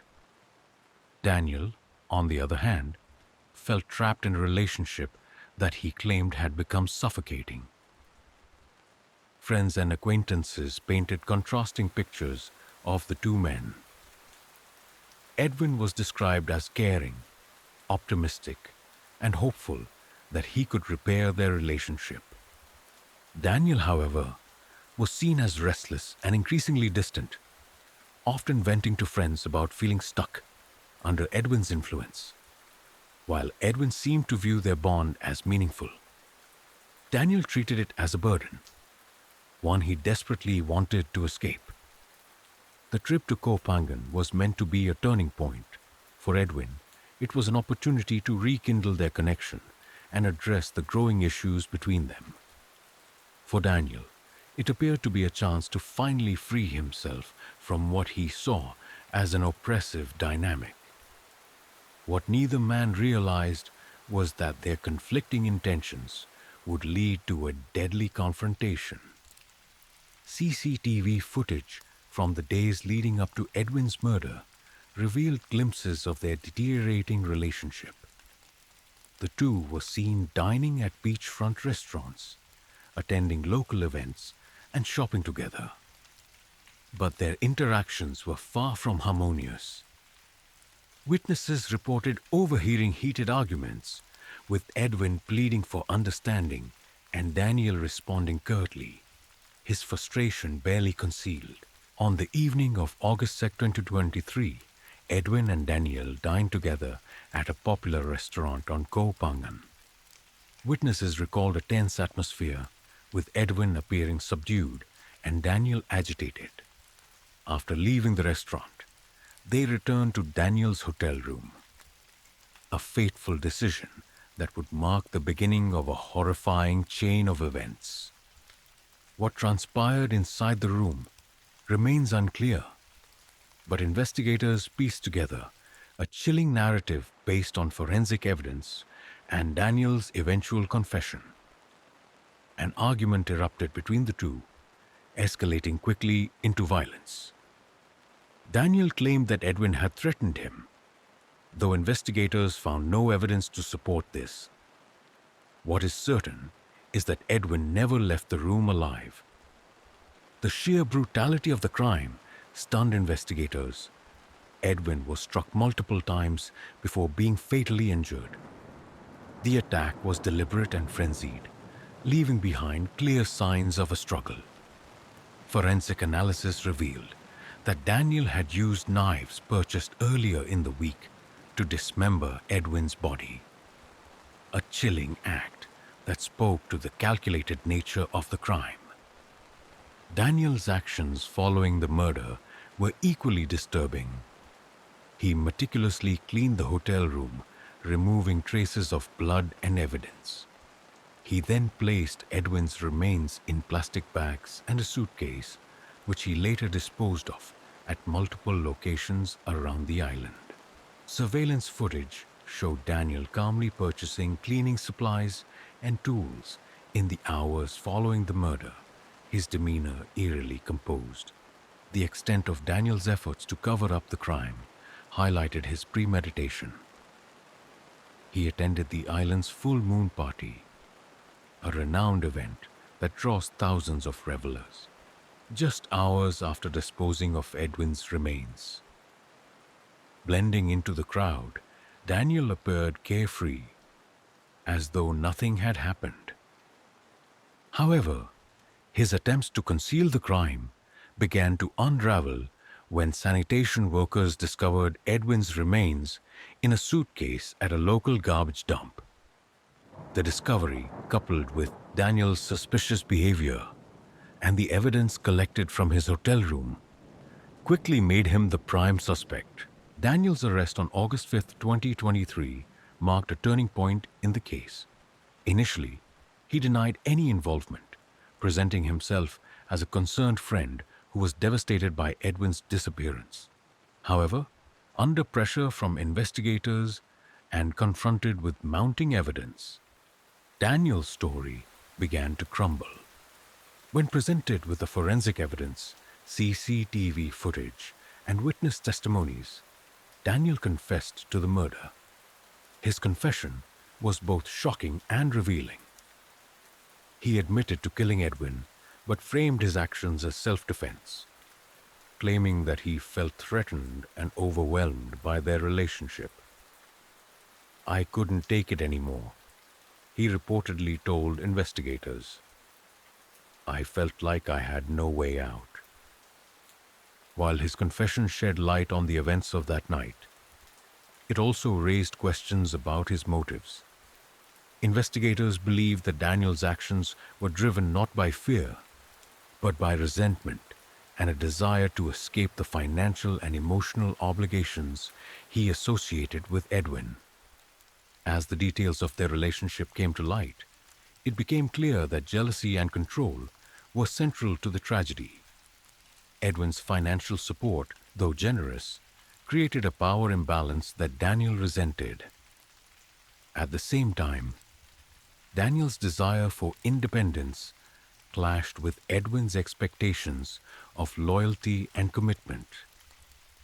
Their conflicting needs and unspoken frustrations created a toxic environment that ultimately erupted into violence. For Edwin, the relationship represented a source of companionship and hope. For Daniel, it became a symbol of entrapment, one he felt compelled to escape at any cost. Murder of Edwin Arrieta was a tragedy on multiple levels. It marked the loss of a talented and kind-hearted individual whose life had touched many. It also highlighted the dangers of toxic relationships and the devastating consequences of unchecked resentment and jealousy.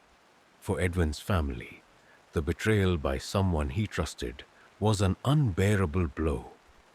"He believed in Daniel," his sister said in a tearful statement. "He thought they could work things out, but instead, he was betrayed in the worst way possible." With Daniel in custody and his confession on record, the focus shifted to ensuring justice for Edwin. The Thai legal system, known for its rigorous procedures, prepared to hold Daniel accountable for his actions. For Edwin's family, the trial represented not just a chance for justice, but also an opportunity to honor his memory and share his story with the world. As the investigation continued, the case of Edwin and Daniel became a stark reminder of the complexities of human relationships and the consequences of betrayal. Their story, though rooted in tragedy, offered important lessons about trust, power, and the dangers of unresolved conflicts.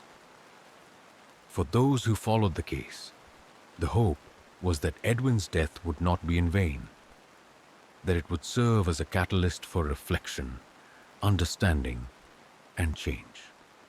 The murder of Edwin Arrieta shocked not only Koh-Phangan, but the entire world.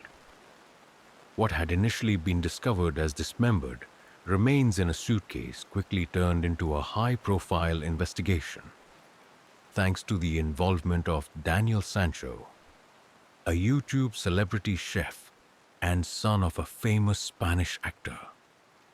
As investigators unraveled the events leading up to Edwin's death, they exposed a story of manipulation, betrayal, and cold-blooded calculation. The gruesome discovery of Edwin's remains set the tone for a methodical and urgent investigation. Thai authorities, experienced in handling crimes in tourist-heavy areas, began their work by examining the suitcase found at the garbage dump. Forensic experts determined the remains belonged to a man in his 40s, and DNA testing quickly identified the victim as Edwin Arrieta. As news of the discovery spread, Edwin's family in Colombia, who had been anxiously awaiting updates after losing contact with him, received confirmation of their worst fears. Their pleas for justice added emotional weight to the unfolding case. Authorities swiftly began piecing together Edwin's final days. CCTV footage, a staple in Thai investigations, provided crucial leads. Cameras from various locations on Koh Phangan captured Edwin and Daniel together, including at a local restaurant just hours before Edwin's death. The footage showed the pair dining in what appeared to be a tense interaction, with Edwin visibly subdued and Daniel animated. The trail didn't stop there. Additional footage revealed Daniel shopping for cleaning supplies, knives, and large trash bags in the days leading up to the crime. These purchases, seemingly innocuous at the time, became damning evidence once linked to the dismemberment of Edwin's body. Witnesses also reported seeing Daniel at the island's infamous full moon party, acting carefree and blending into the crowd, even as police began their search for Edwin. As investigators gathered evidence, Daniel Sancho quickly became a person of interest. Initially, Daniel played the role of a concerned friend, claiming he had no idea what had happened to Edwin. He cooperated with early inquiries, maintaining a facade of innocence while expressing shock over Edwin's disappearance. However, Daniel's behavior began to raise suspicions. His calm demeanor and seemingly rehearsed responses contrasted sharply with the mounting evidence against him. Police noted inconsistencies in his account of events, particularly regarding his timeline and whereabouts on the night of Edwin's disappearance. When forensic teams examined Daniel's hotel room, the case against him grew stronger. Bloodstains, cleaning supplies, and other traces of the crime were found, suggesting the room had been the primary scene of the murder.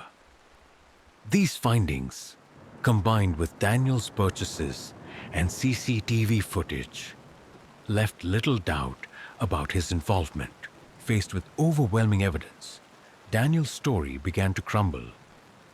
Thai police, known for their rigorous interrogation techniques, confronted him with the forensic findings and footage. Under pressure, Daniel confessed to the murder, providing a detailed account of the events leading up to Edwin's death. In his confession, Daniel claimed that the murder was an act of self-defense. He alleged that Edwin had been controlling and manipulative, and that their relationship had become unbearable. According to Daniel, an argument in the hotel room escalated into violence, culminating in Edwin's death. However, investigators found no evidence to support his claims of self-defense, particularly given the deliberate and calculated nature of the dismemberment and cover-up. Daniel's confession also revealed his attempts to dispose of Edwin's body. He admitted to dismembering the remains and scattering them in various locations around Kofangan, hoping to obscure the crime. The level of detail in his confession shocked even seasoned investigators, highlighting the premeditated nature of the act. The role of forensic science in the case was pivotal. DNA analysis confirmed Edwin's identity, while bloodstain patterns and other evidence from Daniel's hotel room helped reconstruct the crime scene. Experts determined that Edwin had been attacked with a knife, sustaining fatal injuries before his body was dismembered. The meticulous nature of the crime left little doubt that Daniel's actions were deliberate. Investigators also found traces of cleaning chemicals, indicating an effort to sanitize the room and eliminate evidence. This level of planning contradicted Daniel's claims of an impulsive act, further strengthening the case against him. As details of the case emerged, it captured international attention. The involvement of Daniel Sancho, a celebrity chef and son of Spanish actor Rodolfo Sancho, added a layer of intrigue that propelled the story to global headlines. Media outlets from Colombia, Spain, and Thailand covered the case extensively, turning it into a sensationalized narrative of fame, betrayal, and murder. The Thai legal system, known for its strict penalties for violent crimes, became a focal point of discussion. Questions arose about how Daniel's status as a foreigner and public figure might influence the proceedings. Meanwhile, Edwin's family called for justice, their grief and outrage resonating with audiences worldwide. For Edwin's family, the revelations about Daniel's actions were devastating. Edwin's sister, who had initially alerted authorities to his disappearance, became a vocal advocate for justice. In emotional statements to the media, she described Edwin as a kind and hard-working man who had been betrayed by someone he trusted. "We trusted him," she said of Daniel. "My brother believed in him. And this is how he repaid that trust. We won't rest until justice is served." The family's heartbreak added a poignant dimension to the case, reminding the world of the human cost behind the headlines. As investigators prepared to bring charges against Daniel, the case grew more complex. While the evidence painted a clear picture of his guilt, questions about his motives and the dynamics of his relationship with Edwin added layers of intrigue. Was the murder truly an act of desperation, as Daniel claimed, or was it the culmination of a premeditated plan to escape his financial and emotional ties to Edwin? These questions, though secondary to the pursuit of justice, underscored the psychological and emotional dimensions of the crime. The relationship between Edwin and Daniel, marked by affection, dependency, and resentment, became a focal point of analysis, shedding light on the toxic dynamics that had led to tragedy. With Daniel in custody and his confession on record, Thai authorities moved swiftly to build a case against him. The forensic evidence, CCTV footage, and Daniel's own admissions formed a robust foundation for prosecution. For Edwin's family, the legal proceedings represented a chance to ensure that his memory would be honored and his killer held accountable. As the investigation drew to a close, the focus shifted to the courtroom, where Daniel would face the consequences of his actions. For the people of Kopangan and the global audience following the case, the trial promised to be a dramatic and emotionally charged pursuit of justice. The story of Edwin Arrieta and Daniel Sancho was far from over. As the legal battle loomed, it stood as a stark reminder of the consequences of betrayal, the dangers of toxic relationships, and the human cost of unchecked resentment and violence. With Daniel Sancho's confession and the damning evidence collected by Thai authorities, the murder of Edwin Arrieta moved from the investigative phase into the courtroom. What unfolded next was not just a trial, but a deeply scrutinized international case that exposed cultural divides, legal complexities, and the devastating human cost of betrayal. Thai prosecutors built a meticulous case against Daniel, relying heavily on the evidence gathered during the investigation. Forensic reports, CCTV footage, and Daniel's own confession form the backbone of the prosecution's argument. The brutality of the crime and the calculated nature of Daniel's actions left little room for doubt about his culpability. The prosecution painted a chilling picture of a man who, driven by resentment and a desire for independence, meticulously planned and executed the murder of someone who trusted him. They highlighted the transactional nature of Daniel and Edwin's relationship, arguing that Daniel's feelings of entrapment and reliance on Edwin's financial support had culminated in this horrific act. On the defense side, Daniel's legal team attempted to frame the murder as a crime of passion rather than a premeditated act. They claimed that Daniel acted in self-defense during a heated argument, and that his subsequent actions to cover up the crime were out of panic rather than calculation. It was a difficult argument to make, given the overwhelming evidence to the contrary. The trial attracted intense media attention, both in Thailand and abroad. For the Thai public, the case was a stark departure from the island's image as a carefree tourist destination. For international audiences, it became a sensational story that combined elements of fame, betrayal, and tragedy.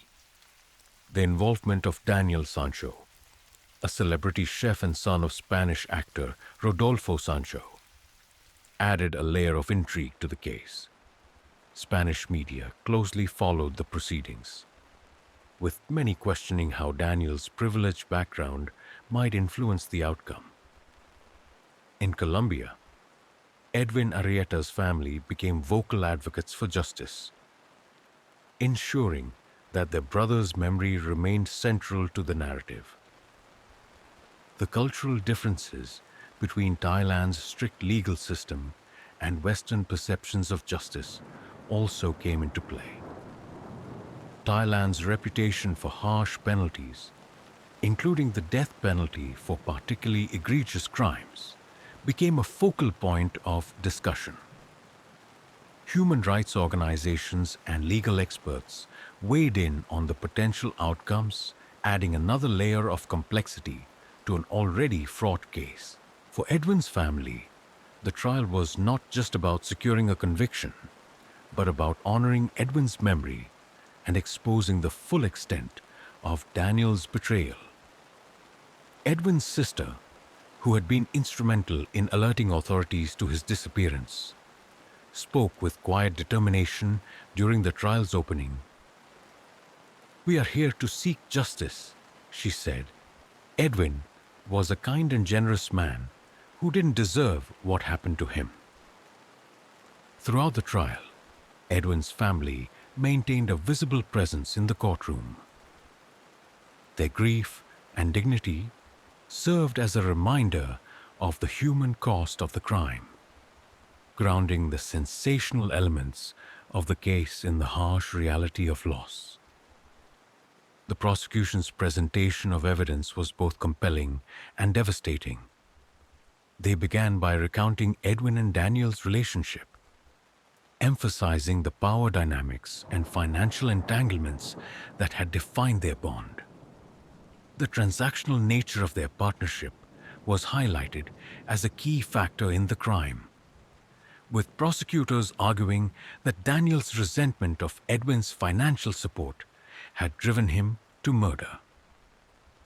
Forensic experts testified about the details of Edwin's death, describing the injuries that pointed to a violent and deliberate act. Blood spatter analysis and other forensic evidence from Daniel's hotel room painted a clear picture of the crime scene, undermining the defense's argument that the murder was unplanned. The use of knives, purchased by Daniel in the days leading up to the murder, further emphasized the premeditated nature of the act. CCTV footage played a pivotal role in the trial. Clips of Daniel shopping for cleaning supplies and disposing of evidence were shown in court, providing a visual narrative that left little room for interpretation. Witness testimonies, including accounts of Daniel's demeanor at the full moon party, added to the prosecution's argument that he had acted with cold calculation. Daniel's defense team faced an uphill battle. Their strategy hinged on portraying Daniel as a man pushed to his limits by a controlling and manipulative partner. They argued that Edwin's financial support had come with strings attached, creating a toxic dynamic that eventually boiled over. Daniel took the stand to explain his actions, his testimony marked by moments of visible emotion. He admitted to the murder, but maintained that it had been an act of self-defense, claiming that Edwin had threatened him during an argument. "I was afraid," he told the court. "I didn't know what else to do." However, the prosecution was quick to dismantle this narrative, pointing out inconsistencies in Daniel's account and highlighting the calculated steps he had taken to cover up the crime. The premeditated purchase of knives, the dismemberment of Edwin's body, and the disposal of remains in multiple locations were all cited as evidence of intent rather than panic.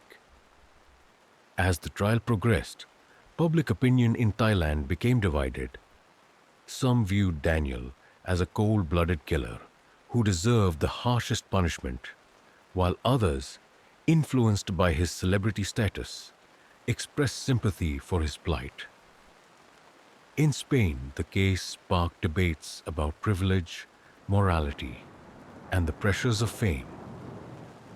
Meanwhile, in Colombia, Edwin's death became a rallying point for discussions about trust and toxic relationships. Advocacy groups used his story to raise awareness about the dangers of manipulation and the importance of recognizing red flags in personal dynamics. After weeks of testimony and legal arguments, the court reached its verdict. Daniel Sancho was found guilty of premeditated murder, a conviction that carried significant weight under Thai law. The judge, in delivering the sentence, described the crime as a calculated and egregious act of betrayal and violence. Daniel was sentenced to life imprisonment, sparing him the death penalty but ensuring that he would spend decades in prison for his actions.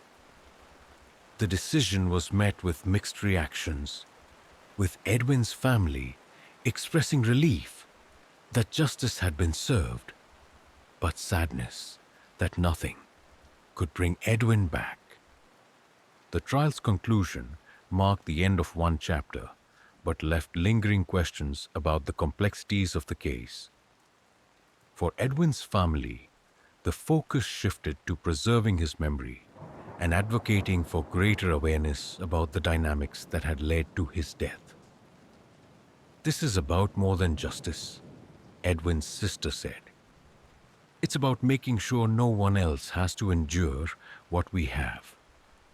For Daniel, the verdict was a stark reminder of the consequences of his actions. His privileged background and public persona had failed to shield him from accountability, leaving him to face the realities of a life defined by his crime. The murder of Edwin Arrieta by Daniel Sancho remains a haunting tale of betrayal, manipulation, and the dark side of human relationships. It exposed the dangers of toxic dynamics and the devastating consequences of unchecked resentment and jealousy. While the trial brought a measure of closure, the broader lessons of the case continue to resonate, serving as a stark reminder of the importance of trust, accountability, and the pursuit of justice. With the trial concluded and justice served, the fallout from Edwin Arrieta's murder reverberated far beyond the courtroom. The case of Edwin and Daniel Sancho became a defining moment in the lives of their families, the communities they left behind, and the broader conversations it sparked about relationships, power, and accountability. For Edwin's family, the verdict brought a measure of closure, but it could never erase the pain of losing someone they loved so dearly. His sister, who had been instrumental in the search for answers, became the family's voice, speaking candidly about their grief and determination to ensure Edwin's memory endured. Edwin was more than a victim, she said during an interview. He was a son, a brother, a friend, a man who brought joy and kindness to everyone he met. We won't let this tragedy define his life. We will honor his memory by helping others. To that end, Edwin's family established the Edwin Arrieta Foundation, a non-profit organization dedicated to raising awareness about toxic relationships and supporting individuals facing abuse or manipulation. The foundation offered resources such as counseling, legal aid, and educational workshops, ensuring that Edwin's story served as a beacon of hope and resilience. For Daniel Sancho, the reality of his life sentence in a Thai prison was a stark departure from the privileged existence he had once enjoyed. Removed from the spotlight and stripped of his public persona, Daniel faced the consequences of his actions in a stark and isolating environment. Reports from the prison described Daniel as withdrawn but cooperative, spending his days reflecting on the events that led to his incarceration. In rare interviews, he expressed regret for his actions, though many questioned the sincerity of his words. "I wish I could take it back," he said in one statement. "I made a terrible mistake, and I will live with that for the rest of my life." Despite his attempts to show remorse, Daniel's confession and the calculated nature of his crime left little room for sympathy from the public.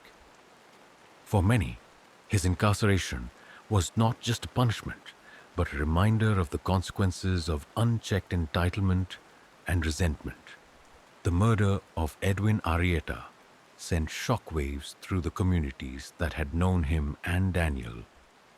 In Colombia, Edwin's death became a rallying point for discussions about the complexities of trust and the dangers of toxic relationships.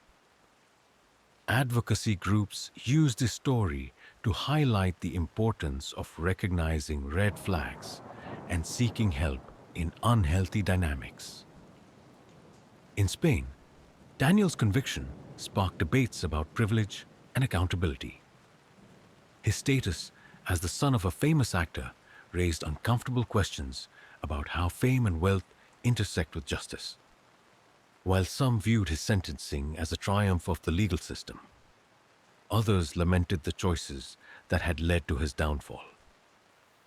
For Koh Phangan, a destination synonymous with carefree revelry, the crime was a sobering reminder of the island's darker side.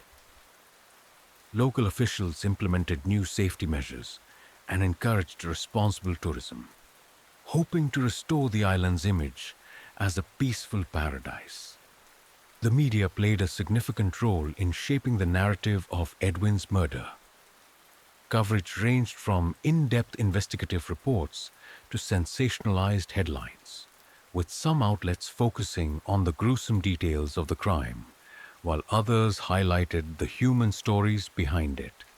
In Colombia, the media emphasized Edwin's accomplishments and the loss felt by his family and community. In Spain, coverage centered on Daniel's fall from grace, exploring how his background and public persona had influenced his actions. Thai media focused on the procedural aspects of the trial, emphasizing the rigor of the local justice system. The case also raised questions about the ethics of true crime storytelling. Some criticized the sensational tone of certain reports, arguing that it detracted from the gravity of the tragedy. Others praised the attention the case received, noting that it sparked important conversations about accountability, toxic relationships, and the role of privilege in society. The story of Edwin and Daniel became a cautionary tale about the dangers of unresolved conflict, jealousy, and manipulation. Advocacy groups used the case to educate the public about healthy relationships, emphasizing the importance of open communication, mutual respect, and recognizing warning signs of abuse. One of the key lessons highlighted by experts was the need for emotional and financial boundaries in relationships. Edwin's generosity, while admirable, had created a power imbalance that left him vulnerable to manipulation. For Daniel, his inability to address his feelings of resentment and entrapment in a constructive way had led to devastating consequences. The case also underscored the importance of seeking help when faced with toxic dynamics. Whether through counseling, support groups, or trusted friends, resources are available to help individuals navigate challenging relationships without resorting to destructive actions. While Edwin's life was tragically cut short, his legacy continued to inspire those who knew him and those who learned his story. The Edwin Arrieta Foundation became a platform for change, empowering individuals to recognize their worth and prioritize their well-being. Through its initiatives, the foundation provided scholarships for medical students, funded workshops on emotional intelligence, and supported families affected by relational abuse. At an event commemorating the first anniversary of Edwin's death, his sister addressed a crowd of supporters. Edwin was a man who believed in love and kindness, she said. Through this foundation, we are carrying his light forward, ensuring that his story brings hope and healing to others. The legal resolution of Edwin's murder brought a sense of closure, but it also left lingering questions about the nature of justice and redemption. For Edwin's family, justice meant holding Daniel accountable and ensuring that Edwin's life was celebrated rather than overshadowed by the crime. For Daniel, redemption remained a distant prospect. His attempts to express remorse and take responsibility for his actions were met with skepticism, as many viewed his crime as unforgivable. Yet his case served as a reminder of the capacity for change and the importance of addressing one's mistakes, no matter how severe. The murder of Edwin Arrieta by Daniel Sancho was a tragedy that exposed the darkest aspects of human relationships and the devastating consequences of betrayal. It also became a story of resilience, reflection, and the enduring power of love and accountability. As the world moved on from the sensational headlines, Edwin's story remained a poignant reminder of the complexities of trust, the dangers of unchecked resentment, and the importance of seeking understanding and resolution in the face of conflict. For those who knew him and those who followed his story, Edwin's legacy was one of hope, a testament to the enduring impact of a life dedicated to kindness and compassion. The tragic murder of Edwin Arrieta by Daniel Sancho left an indelible mark on those who knew them, the communities they were part of, and the international audience that followed the case. While justice was served in the courtroom, the legacy of this crime extended far beyond the legal proceedings, sparking critical conversations about relationships, power dynamics, and the human cost of betrayal. One of the most profound outcomes of the case was its impact on how society views toxic relationships and the red flags that often precede tragedies. Edwin's story highlighted the dangers of ignoring imbalances in relationships, whether financial, emotional, or social. Advocacy groups around the world use the case as a platform to discuss the complexities of modern relationships. Workshops and campaigns focused on educating individuals about setting boundaries, recognizing manipulation, and seeking help in difficult dynamics. In Colombia, Edwin's home country, his story became a touchpoint for conversations about trust and personal empowerment, especially in relationships with unequal power dynamics. Experts emphasize the importance of mutual respect and open communication in partnerships. Relationships are built on trust. One psychologist explained during a panel discussion inspired by Edwin's case. But when that trust is exploited, the consequences can be devastating. Edwin's story teaches us to value ourselves and recognize when a relationship is doing more harm than good. The handling of the case by the Thai legal system became a subject of international scrutiny and discussion. Known for its strict approach to violent crimes, Thailand's judicial process provided a clear path to accountability for Daniel Sancho.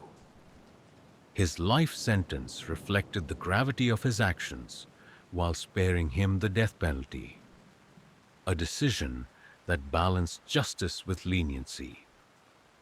For many, the case demonstrated the rigor and fairness of Thai law, countering stereotypes and misconceptions about the country's legal system. However, it also highlighted the challenges of navigating international justice as cultural differences and public perceptions shaped the narrative around Daniel's sentencing.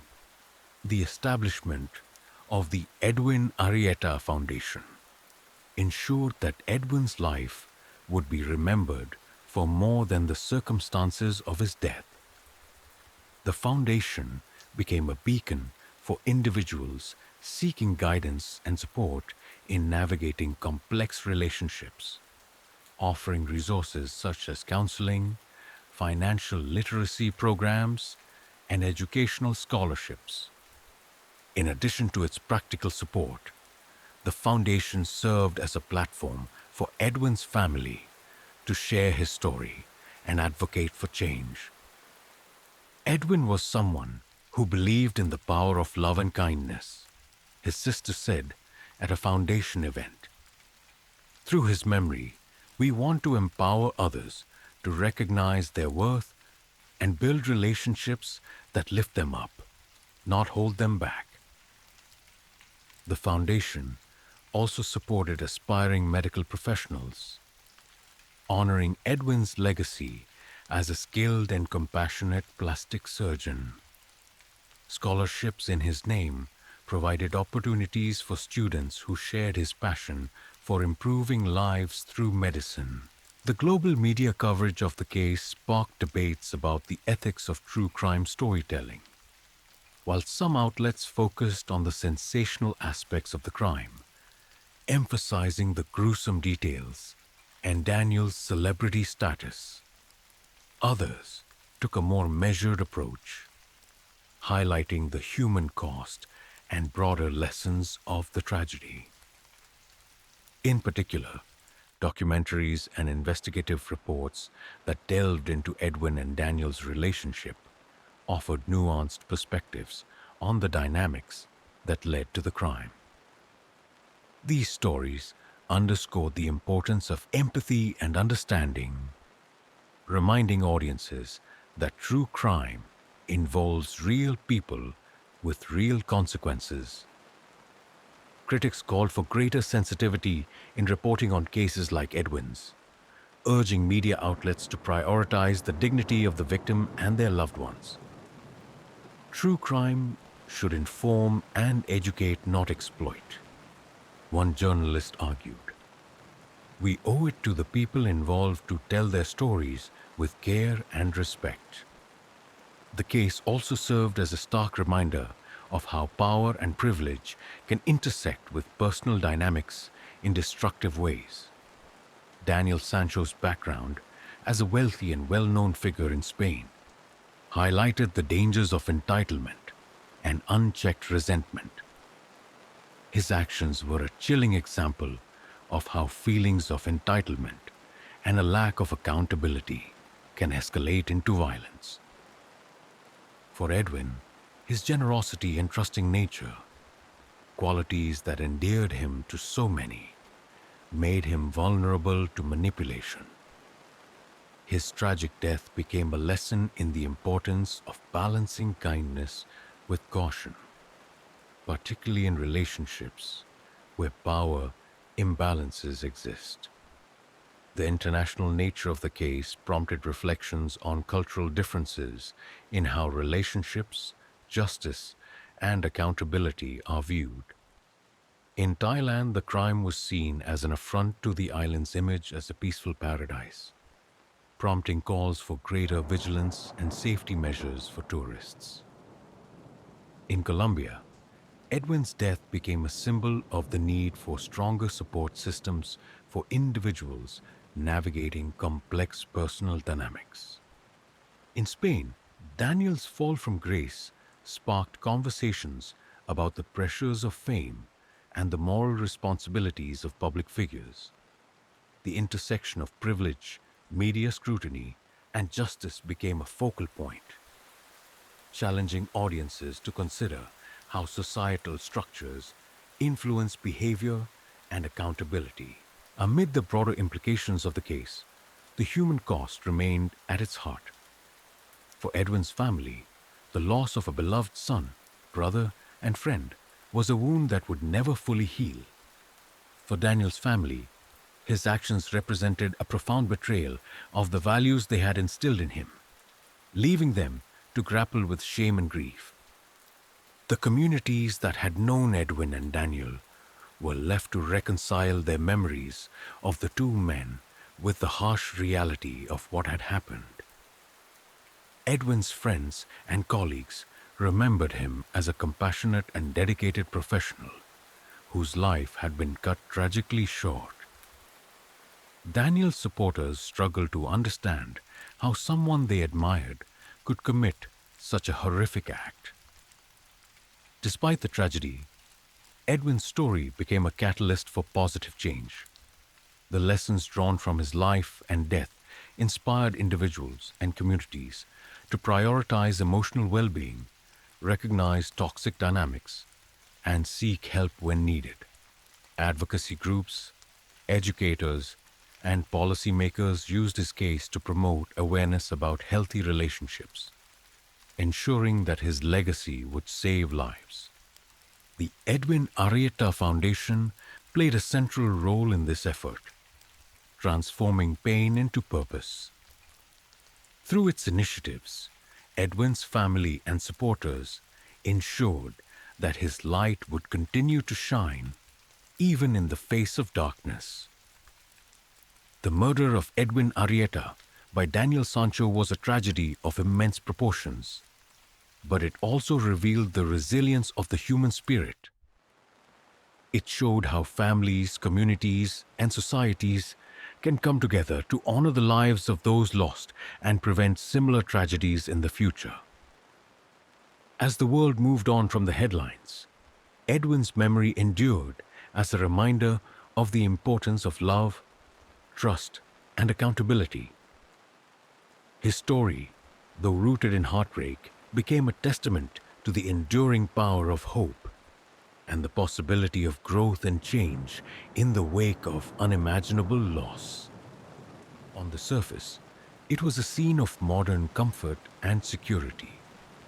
Anapat lived in a luxury high-rise apartment equipped with state-of-the-art security systems, 24-hour surveillance, and a concierge service that catered to its residents' every need.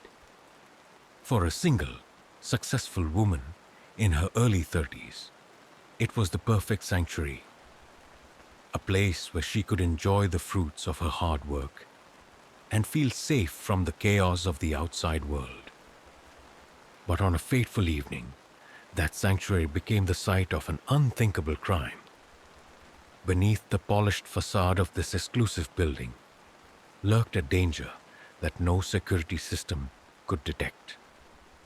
The call came late at night. A neighbor had noticed a disturbance in Anna's apartment. A muffled scream, followed by the sound of something heavy falling. Initially dismissed as an argument or a clumsy accident, the noises were forgotten until the following morning when Anna failed to appear for a planned appointment. Concerned, her close friend and business partner Maria contacted building management. Together with the concierge, Maria entered Anna's apartment, bracing herself for the unexpected.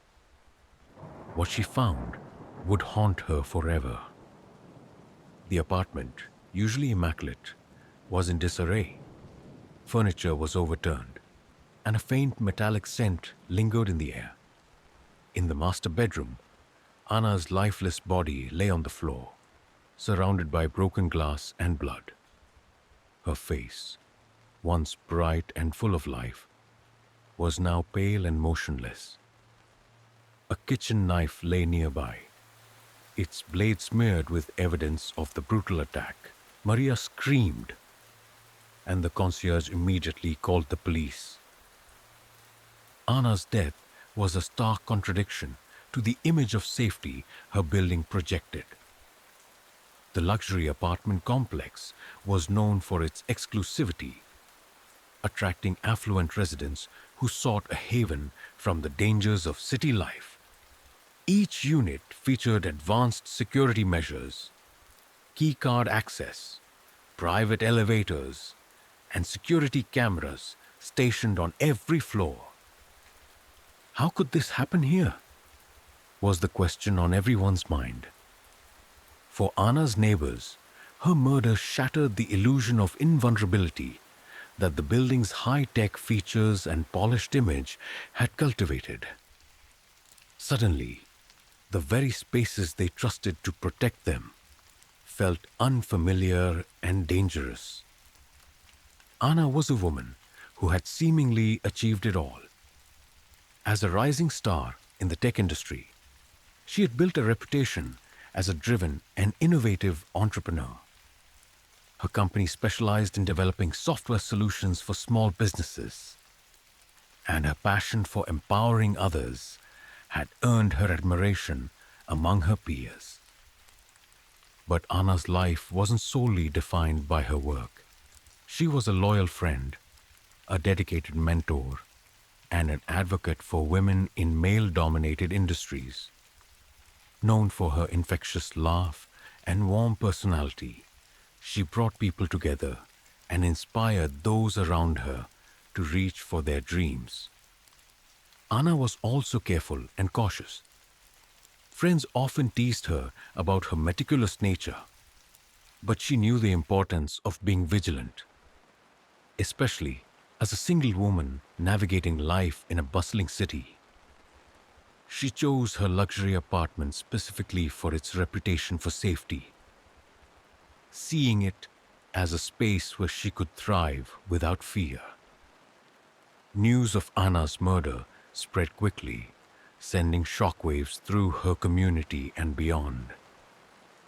Friends, colleagues, and neighbors struggled to reconcile the brutal reality of her death with the vibrant, accomplished woman they had known. "It doesn't make sense," Maria told reporters through tears. "Anna was so careful. She always double-checked her locks and avoided risky situations.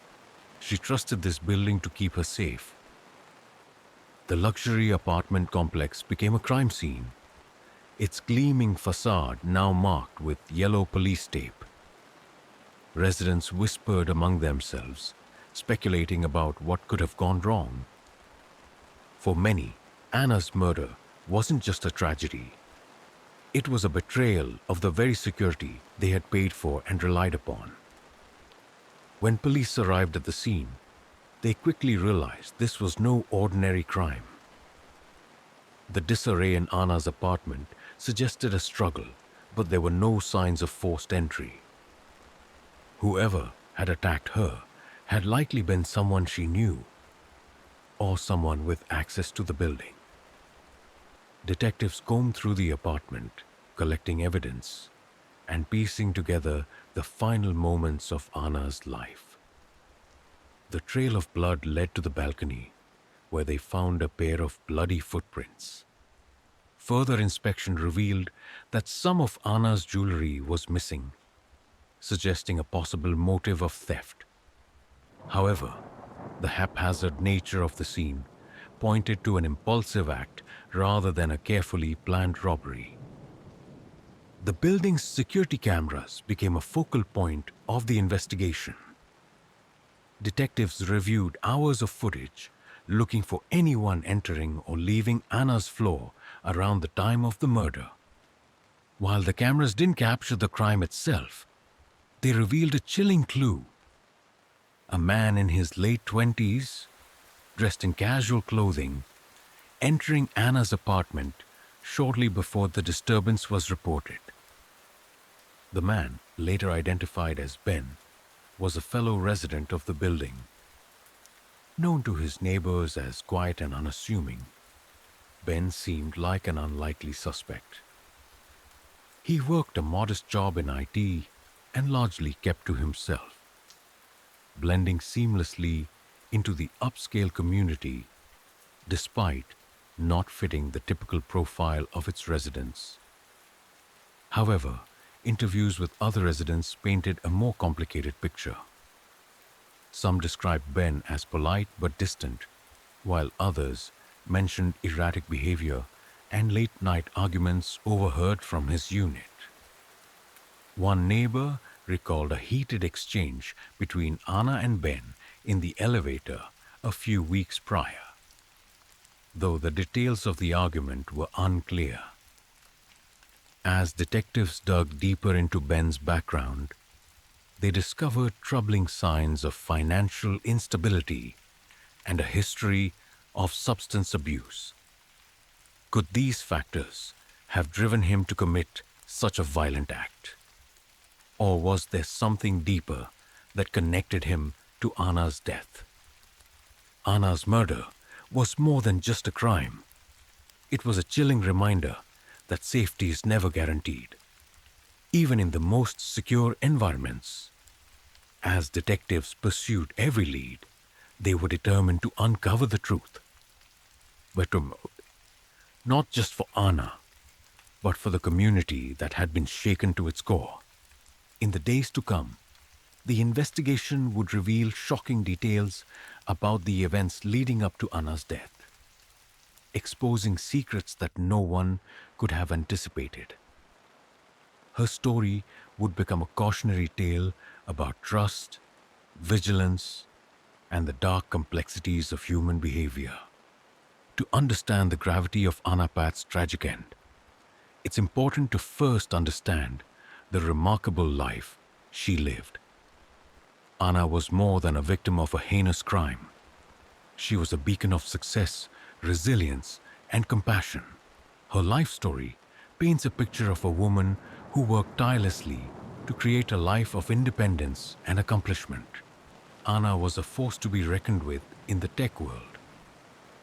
Born into a working-class family, she had always been driven by an insatiable curiosity and a determination to improve the lives of those around her.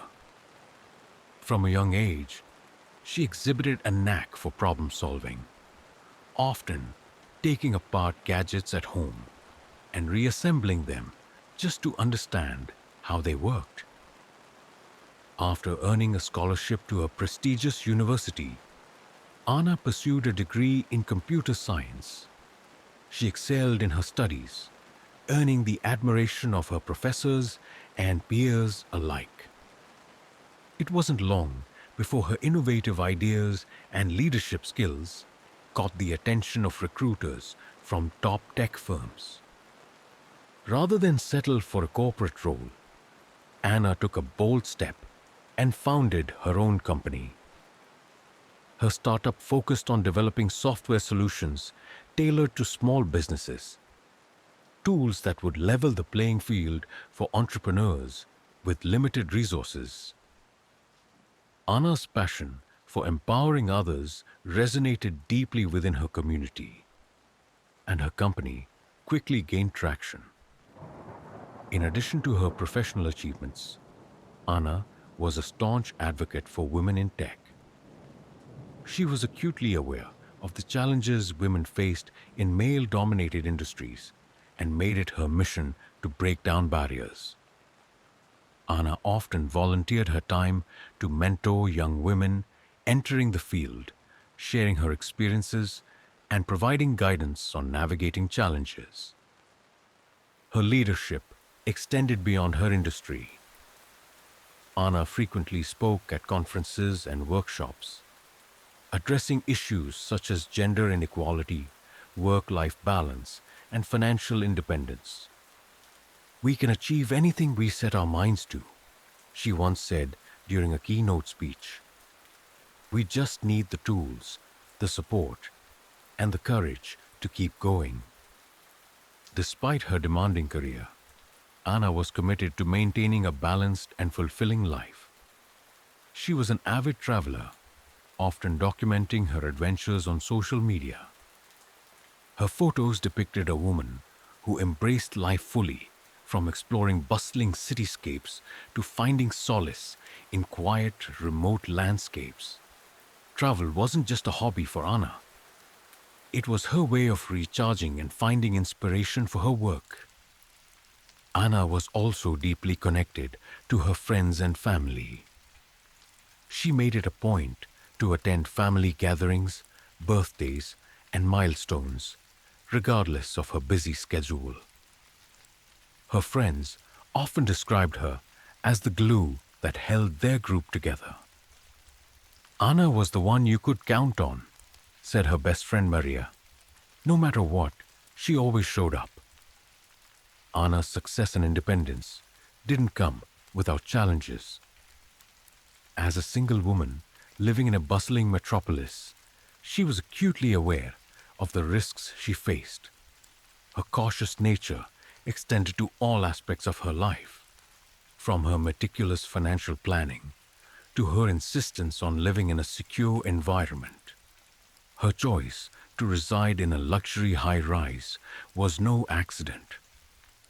The building's reputation for top-tier security gave her peace of mind, allowing her to focus on her career and personal goals.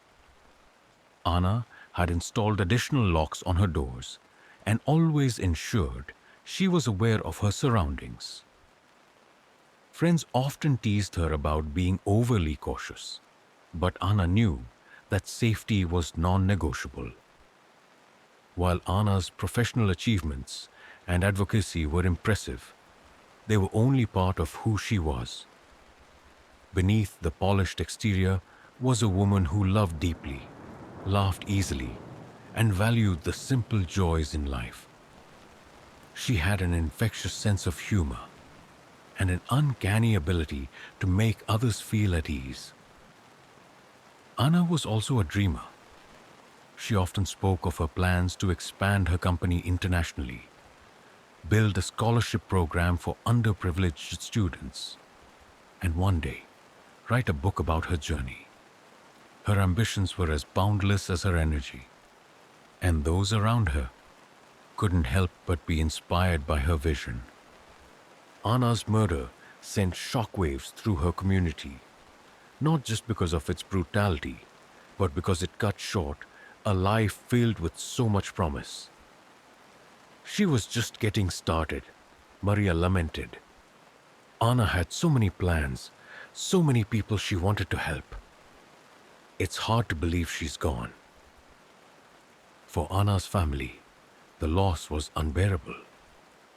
Her parents, who had always been her biggest supporters, were left grappling with the reality that their daughter, who had worked so hard to protect herself and others, had fallen victim to such senseless violence.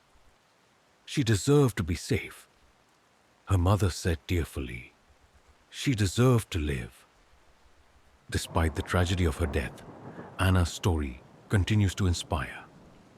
Her work in tech and her advocacy for women serve as a lasting legacy, reminding others of the power of resilience and determination.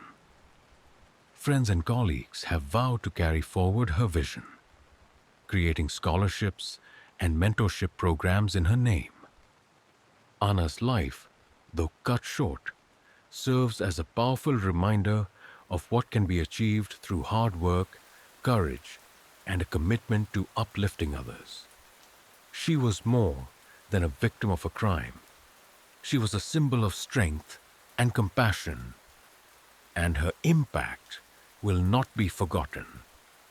As investigators worked tirelessly to uncover the truth about Anna's murder, they were driven not just by the need to hold her killer accountable, but by a desire to honor the life she had lived.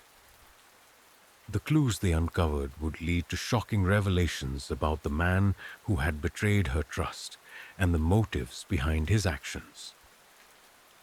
Anna's story was far from over. Her murder raised questions that demanded answers, not just about the crime itself, but about the broader issues of safety, trust, and vulnerability in a world that can be as dangerous as it is beautiful. The discovery of Anna Pat's body in her luxury high-rise apartment sent shockwaves through her community and placed intense pressure on investigators to uncover the truth. Her secure living environment and cautious nature made the crime all the more perplexing. As detectives began their work, they were determined to piece together the events that led to her untimely death. Anna's apartment, usually a reflection of her meticulous personality, was found in a state of chaos. Broken glass littered the floor, furniture was overturned, and signs of a violent struggle were evident. The trail of blood spattered across the floor, and walls painted a grim picture of her final moments. Investigators noted that the disarray suggested Anna had fought fiercely against her attacker, a detail that only deepened the tragedy. The bedroom was the focal point of the investigation. Anna's body lay near the bed, her injuries consistent with a brutal knife attack. The kitchen knife found at the scene was quickly identified as the murder weapon. What struck investigators most was the apparent randomness of the crime. Jewelry and valuables were missing, suggesting a possible motive of theft. But the violent nature of the attack hinted at something more personal. Nearby, detectives found a pair of bloodied shorts discarded on the balcony. The discovery raised questions about whether the perpetrator had attempted to flee or clean themselves before leaving the scene. As forensic experts worked to collect evidence, several key details began to emerge. The building's security features, which included keycard access and surveillance cameras, were supposed to make such a crime nearly impossible. However, there were no signs of forced entry, leading investigators to believe that the perpetrator either knew Anna or had gained access to her apartment through deception. The lack of forced entry also shifted the focus to the building's residents and staff. Could the attacker have been someone Anna trusted? Or was it a stranger who had exploited a vulnerability in the building's security? Forensic analysis of the crime scene revealed that the attack was not premeditated. The positioning of the knife and the chaotic state of the room suggested that the crime had escalated from an argument or confrontation. While theft appeared to be a motive, the brutality of the attack pointed to deeper, more personal tensions between Anna and her killer. Given the building's state-of-the-art security systems, investigators were hopeful that technology would provide critical answers. Surveillance cameras located on each floor and at every entrance were reviewed extensively. The footage revealed Anna returning to her apartment the evening before her body was discovered, carrying groceries and appearing calm. What it didn't show was anyone entering or leaving her unit during the critical hours leading up to her death. However, detectives found a critical lead in footage from the building's shared spaces. A man, later identified as Ben, a fellow resident, was seen entering Anna's floor carrying a bag. Hours later, he reappeared, leaving the floor with noticeably disheveled clothing. The timestamps placed him in the building at the time of the murder, making him a prime suspect. As detectives began interviewing the building's residents, Anna's neighbors painted a picture of a tight-knit community where most people kept to themselves. Ben, however, stood out. Known as quiet and reclusive, he had lived in the building for just under a year. While many neighbors described him as polite, others mentioned that he occasionally displayed erratic behavior. One neighbor recounted hearing an argument between Anna and Ben in the elevator weeks before her death. While the details of the exchange were unclear, the tension between the two was evident. It was strange, the neighbor recalled. Anna seemed upset, but Ben just stared at her, like he didn't care. When detectives questioned Ben, he appeared nervous but cooperative. He admitted to knowing Anna, but downplayed their interactions, claiming they were nothing more than casual neighbors. However, his alibi for the night of the murder was inconsistent. He initially claimed to have been in his unit all night, but later contradicted himself when pressed about the footage showing him on Anna's floor. As the investigation zeroed in on Ben, detectives uncovered troubling details about his past. Originally from a nearby city, Ben had moved into the high-rise after a series of financial setbacks. While his job in IT provided a steady income, it was far from sufficient to afford his luxury apartment, raising questions about how he managed to live there. Further digging revealed a history of substance abuse and gambling debts. These findings provided a potential motive: desperation. Had Ben targeted Anna as a means to resolve his financial struggles? Or was his motive more personal? Detectives also learned that Anna had expressed concerns about Ben to a friend shortly before her death. According to the friend, Anna felt uncomfortable around Ben, describing him as overly familiar and intrusive. She said he made her uneasy, the friend shared, but she didn't think he was dangerous. She thought he was just lonely. The turning point in the investigation came when forensic evidence linked Ben to the crime scene. DNA analysis of the bloodied shorts found on Anna's balcony matched Ben's profile, providing a direct connection. Additionally, items belonging to Anna, including her missing jewelry, were discovered in Ben's unit During a search warrant execution, the evidence painted a clear picture.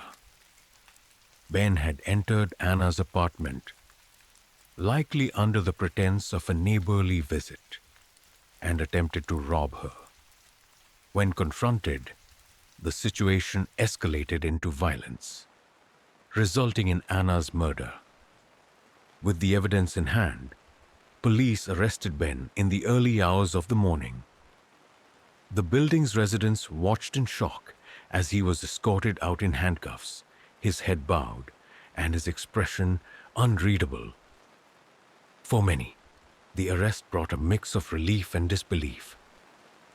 "You never think something like this could happen in a place like this," one resident remarked. "And to think it was someone we saw every day. It's terrifying." Anna's murder exposed the fragility of the security measures that residents had relied on. The realization that the perpetrator had been someone within their community shattered the illusion of invulnerability that the luxury high-rise had cultivated. For Anna's neighbors, the crime served as a chilling reminder that no amount of technology or exclusivity could guarantee safety. As the investigation transitioned into the legal phase, the focus shifted to understanding Ben's motives and holding him accountable for his actions. For Anna's family and friends, the arrest was a step toward justice. But it could never undo the loss of a life filled with promise and potential. The truth of what happened in Anna's apartment that night had been uncovered, but the questions it raised about trust, security, and human behavior were far from resolved. Her story would remain a haunting testament to the dangers that can lurk even in the most seemingly secure environments. The arrest of Ben, Anna Pat's neighbor, marked a turning point in the investigation, but it was only the beginning of uncovering the full story behind her tragic death. As detectives dug deeper into Ben's motives and the events leading up to the crime, a complex web of desperation, envy, and manipulation came to light. The truth that emerged painted a chilling picture of how a seemingly ordinary man could commit such a heinous act. On the surface, Ben appeared to be an unremarkable resident of the high-rise. In his late 20s, he worked as an IT specialist and largely kept to himself. Most neighbors described him as polite but distant, a man who blended into the background of the bustling building. However, Ben's reserved demeanor hid a troubled past. Investigators discovered that he had struggled with addiction for years, cycling through periods of recovery and relapse. Gambling debts had plagued him since his early 20s, leaving him in a precarious financial position.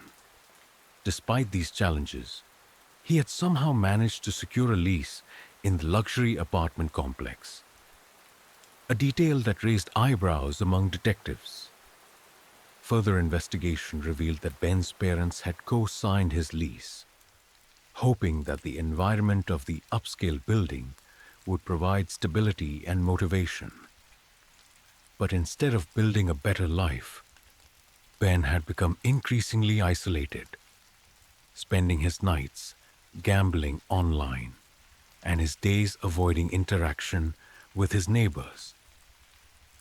Anna and Ben's interactions had been minimal, limited to polite greetings in the elevator or passing nods in the lobby. However, Ben had reportedly developed an unhealthy fixation on Anna. According to neighbors, he would often watch her from his balcony, observing her comings and goings. This behavior, though unsettling, had gone unnoticed until after Anna's murder. Friends later shared that Anna had mentioned feeling uneasy about Ben. She said he had a way of making her uncomfortable, her best friend Maria recalled. But she never thought he'd act on it. She just thought he was awkward. Detectives pieced together that Ben's interest in Anna likely stemmed from a mix of envy and resentment. To him, Anna represented everything he lacked: success, confidence, and a seemingly perfect life. This toxic combination of admiration and jealousy festered, eventually driving him to view Anna not as a neighbor, but as a target. On the night of the murder, Ben had reached a breaking point. He was months behind on his rent. His gambling debts had reached an all-time high, and his parents had begun threatening to cut him off financially. Desperate for a way out, Ben saw Anna as an opportunity. Surveillance footage captured Ben entering Anna's floor, carrying a bag that investigators later determined contained a kitchen knife and gloves. His intention, as revealed during questioning, was to rob Anna. He assumed that her lifestyle would mean she kept valuable items, cash, jewelry, and perhaps electronics in her apartment. According to Ben's confession, he knocked on Anna's door under the pretense of needing help with a maintenance issue. Anna, trusting him as a neighbor, let him in. What followed was a confrontation that escalated into violence. When Anna realized Ben's true intentions, she attempted to resist, triggering a physical altercation. Ben, in a panic, grabbed the knife and attacked her. While Ben's initial motive was robbery, the level of violence he inflicted suggested deeper issues at play. Forensic psychologists brought in to analyze the case theorized that Ben's actions were fueled by a mix of rage and inferiority. The robbery was just the surface, one expert explained. Underneath, this was about power and control. He lashed out at someone who represented everything he felt he couldn't achieve. The jewelry and valuables Ben stole were found hidden in his apartment during a police search. His plan had been to sell them to cover his debts, but his panicked behavior after the crime indicated that he had not thought through the consequences. The bloodied shorts discarded on Anna's balcony and the rushed attempts to clean the scene underscored the impulsive and chaotic nature of the crime.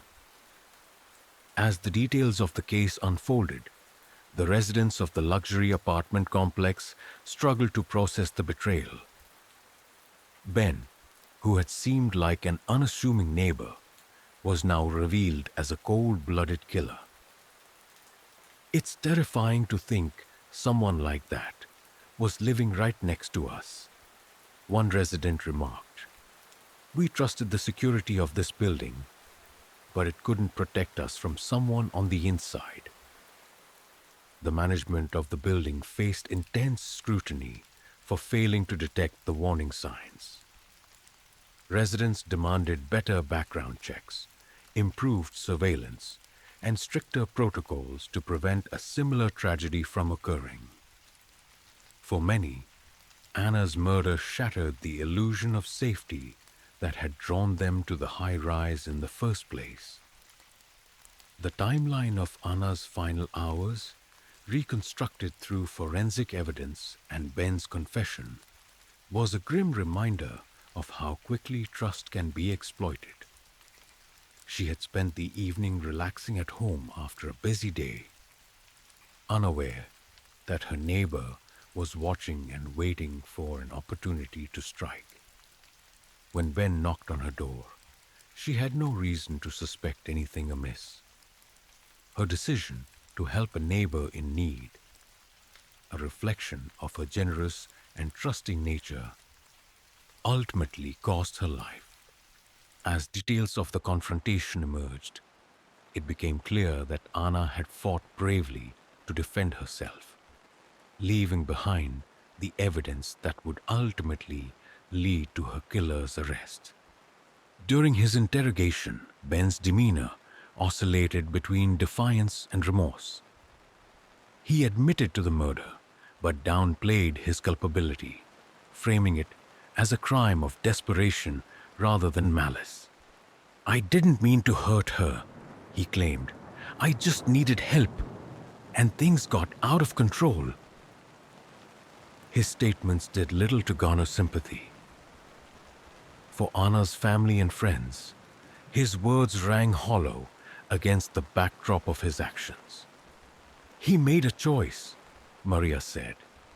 "He didn't just take her life.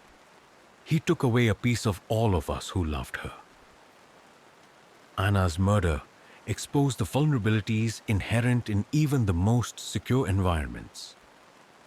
It highlighted the dangers of misplaced trust and the importance of vigilance, both individually and collectively. For Anna's family, the focus shifted from understanding Ben's motives to ensuring that her legacy would endure. As the case moved toward trial, the revelations about Ben's actions and state of mind painted a stark picture of the dangers that can arise when desperation and resentment go unchecked. Anna's story became a cautionary tale, reminding communities of the need to balance trust with caution and to address the underlying issues that can drive individuals to commit unthinkable acts. The truth about what happened in Anna's apartment that night had finally come to light, but the lessons it offered were far from over. Her legacy would continue to inspire efforts to create safer, more compassionate communities, ensuring that her life would not be defined solely by the tragedy of her death. The arrest of Ben for Anna Pat's murder marked the beginning of a highly publicized trial that captivated the nation.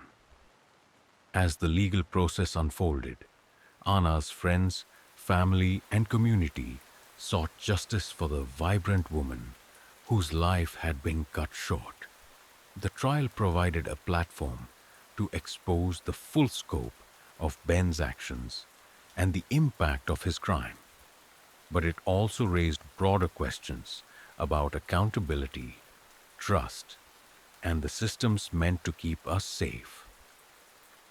Ben faced charges of first-degree murder, aggravated robbery, and tampering with evidence. The prosecution, armed with overwhelming forensic evidence and Ben's own confession, sought the maximum penalty under the law. They argued that his actions were not only premeditated but also motivated by a deep-seated resentment and a reckless disregard for human life. The defense, while acknowledging Ben's guilt, aimed to mitigate his sentence by portraying him as a man pushed to the brink by financial desperation and addiction. They argued that his actions, while reprehensible, were not premeditated and should be classified as manslaughter rather than murder. The trial promised to be a battle of narratives. Was Ben's crime a calculated act of violence or a tragic result of his circumstances spiraling out of control?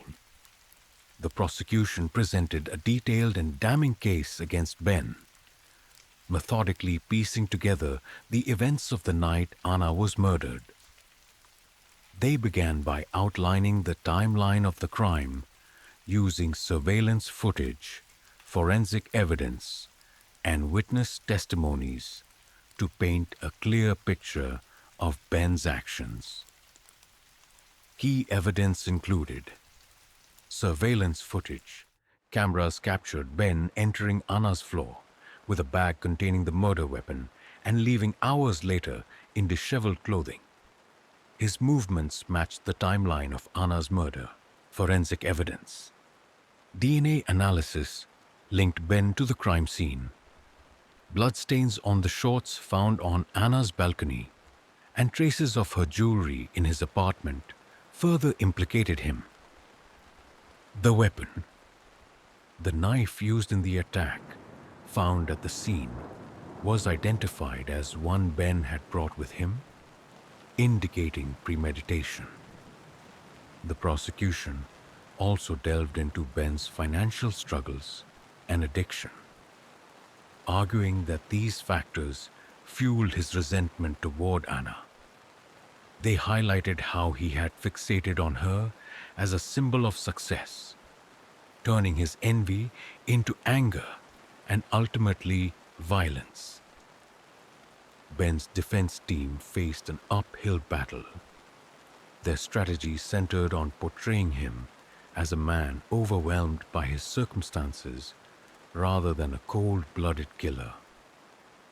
They emphasized his history of addiction and mental health struggles, painting a picture of someone whose judgment had been clouded by desperation.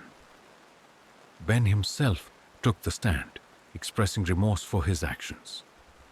"I never meant for this to happen," he said, his voice trembling. "I made a terrible mistake, and I'll regret it for the rest of my life." However, his attempts to frame the crime as an impulsive act fell flat against the evidence of premeditation presented by the prosecution.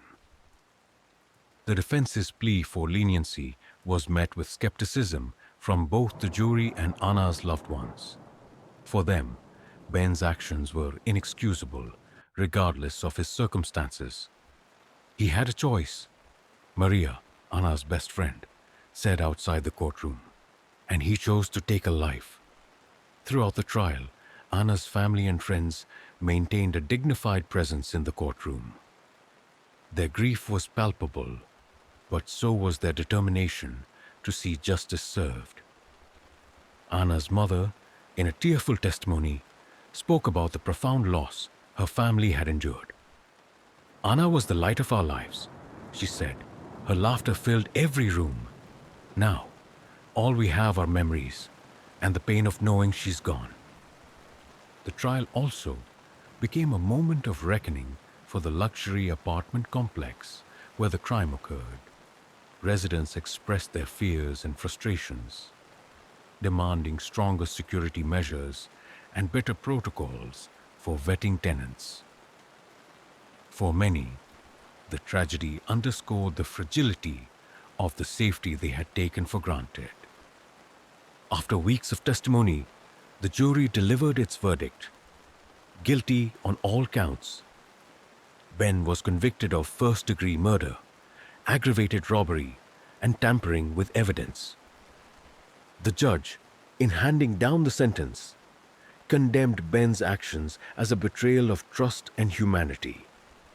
"Your crime was not just an act of violence," the judge said. "It was a calculated and callous disregard for the value of another person's life." Ben was sentenced to life in prison without the possibility of parole. The decision brought a sense of closure to Anna's family, though it could never erase the pain of her loss. "Justice has been served," Maria said outside the courthouse. "But it doesn't bring Anna back. We'll miss her every day." Anna's murder and the trial that followed sparked important conversations about safety, accountability, and the systems designed to protect us. Advocacy groups used the case to call for greater awareness of the warning signs of violence, emphasizing the importance of vigilance and community engagement. The luxury apartment complex, once a symbol of exclusivity and security, implemented sweeping changes in the wake of the crime. Background checks for tenants became more stringent. Surveillance systems were upgraded and residents were encouraged to report suspicious behavior. While these measures were welcomed, they also served as a somber reminder of the tragedy that had necessitated them. For Anna's family and friends, the focus shifted from the trial to preserving her memory and ensuring her story could make a difference. The Anna Pat Foundation was established to honor her life and work. offering scholarships for women in tech and funding programs aimed at promoting personal safety and empowerment. The Foundation's mission was clear: to turn the pain of loss into a force for good. Through its initiatives, Anna's legacy would continue to inspire and uplift others, reflecting the values she had championed during her life. The trial's conclusion brought a sense of unity to Anna's community. Her neighbors, friends, and colleagues came together to celebrate her life, sharing stories of her kindness, determination, and unwavering belief in the power of human potential. Anna was more than a victim, Maria said at a memorial event. She was a force of nature, a woman who lifted others up and made the world a better place. Anna's story serves as a powerful reminder of the importance of trust, vigilance, and accountability. It highlights the dangers of unchecked resentment and the devastating consequences of desperation.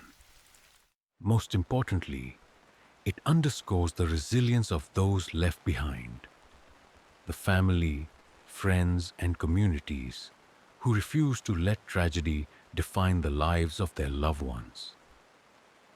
In the wake of the trial, Anna's name became synonymous with strength and hope.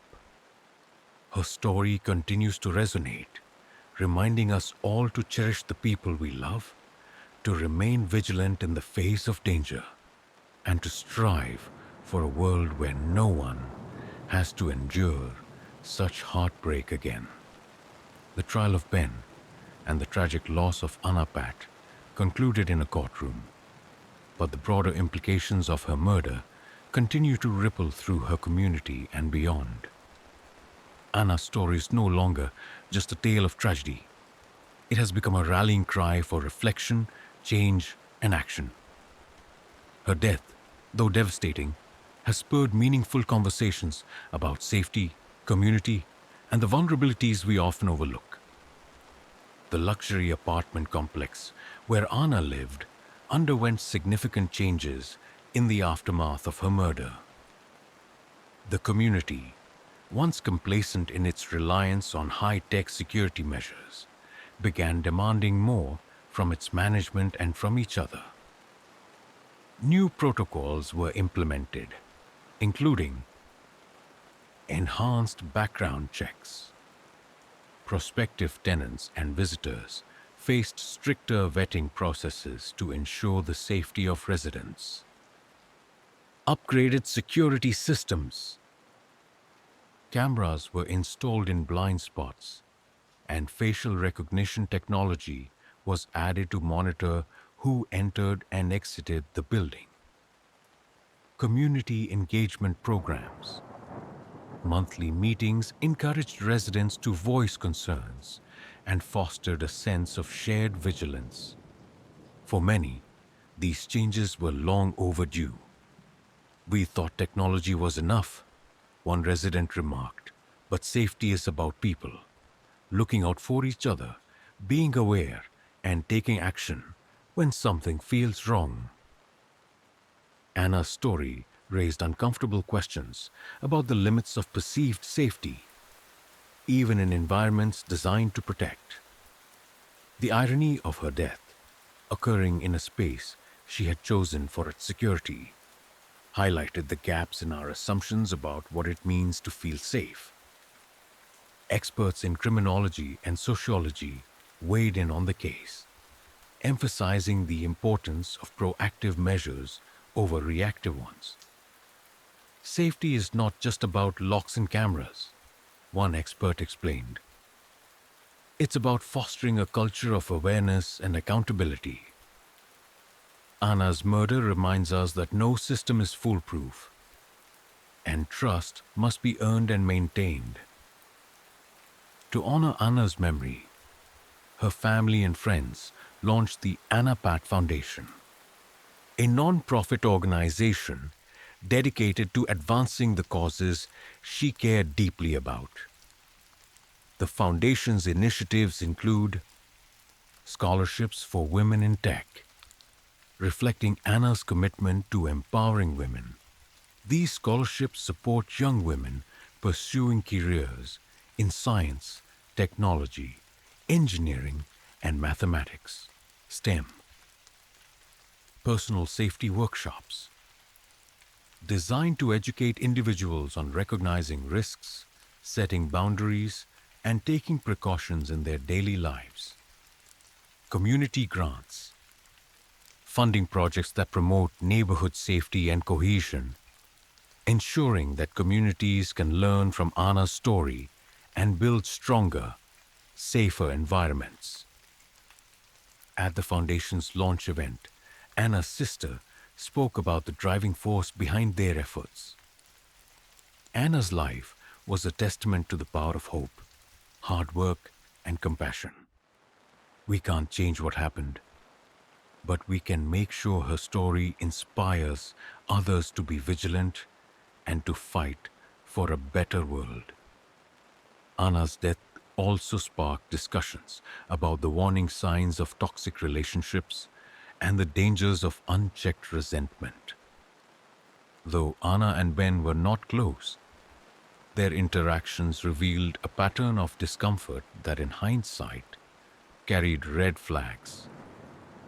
Advocacy groups used the case to raise awareness about how to recognize and address unhealthy dynamics, even in casual relationships. Anna's kindness was one of her greatest strengths, an advocate noted, but it's a reminder that we must balance trust with caution. Listening to our instincts can sometimes save lives. The discussions extended beyond Anna's story, highlighting the broader issue of isolation and its impact on individuals like Ben. Experts emphasized the need for community interventions and support systems to address the root causes of desperation and resentment before they escalate into violence. The media coverage of Anna's murder played a crucial role in bringing attention to her story, but it also raised questions about the ethics of true crime storytelling. While some outlets focused on sensational details, others approached the case with sensitivity, ensuring that Anna's humanity was not lost amid the headlines. Documentaries, podcasts, and investigative articles about the case delved into Anna's life, her accomplishments, and the lessons her story offered. These narratives highlighted the importance of balancing the need for public awareness with respect for the victim and their loved ones. Anna's family collaborated with select media outlets to ensure that her legacy was preserved. "We didn't want Anna to be remembered just for how she died," her mother said. "We wanted people to know who she was, what she stood for, and how much she meant to us." Beyond the personal and community impacts, Anna's murder served as a lens through which broader societal issues were examined. These included the illusion of security. Anna's story underscored the limitations of relying solely on technology for safety, emphasizing the importance of human vigilance and community trust. Mental health and addiction. Ben's background highlighted the need for accessible mental health and addiction resources, particularly for individuals at risk of isolation and financial instability. Empowering women. Anna's legacy as an advocate for women in tech inspired renewed efforts to address gender disparities and promote empowerment in professional and personal spaces. These reflections prompted policymakers, community leaders, and individuals to rethink their approaches to safety, support, and advocacy. While Anna's death brought immeasurable pain, it also united her community in a shared commitment to prevent similar tragedies. Neighbors who had once lived in isolation began reaching out to one another, fostering connections that went beyond superficial pleasantries. Building management organized annual memorials for Anna, where residents shared stories of her life and reflected on the changes her legacy had inspired. These gatherings became a symbol of resilience and a testament to the enduring impact one person can have. As time passed, Anna's family and friends found solace in the positive change her story had inspired.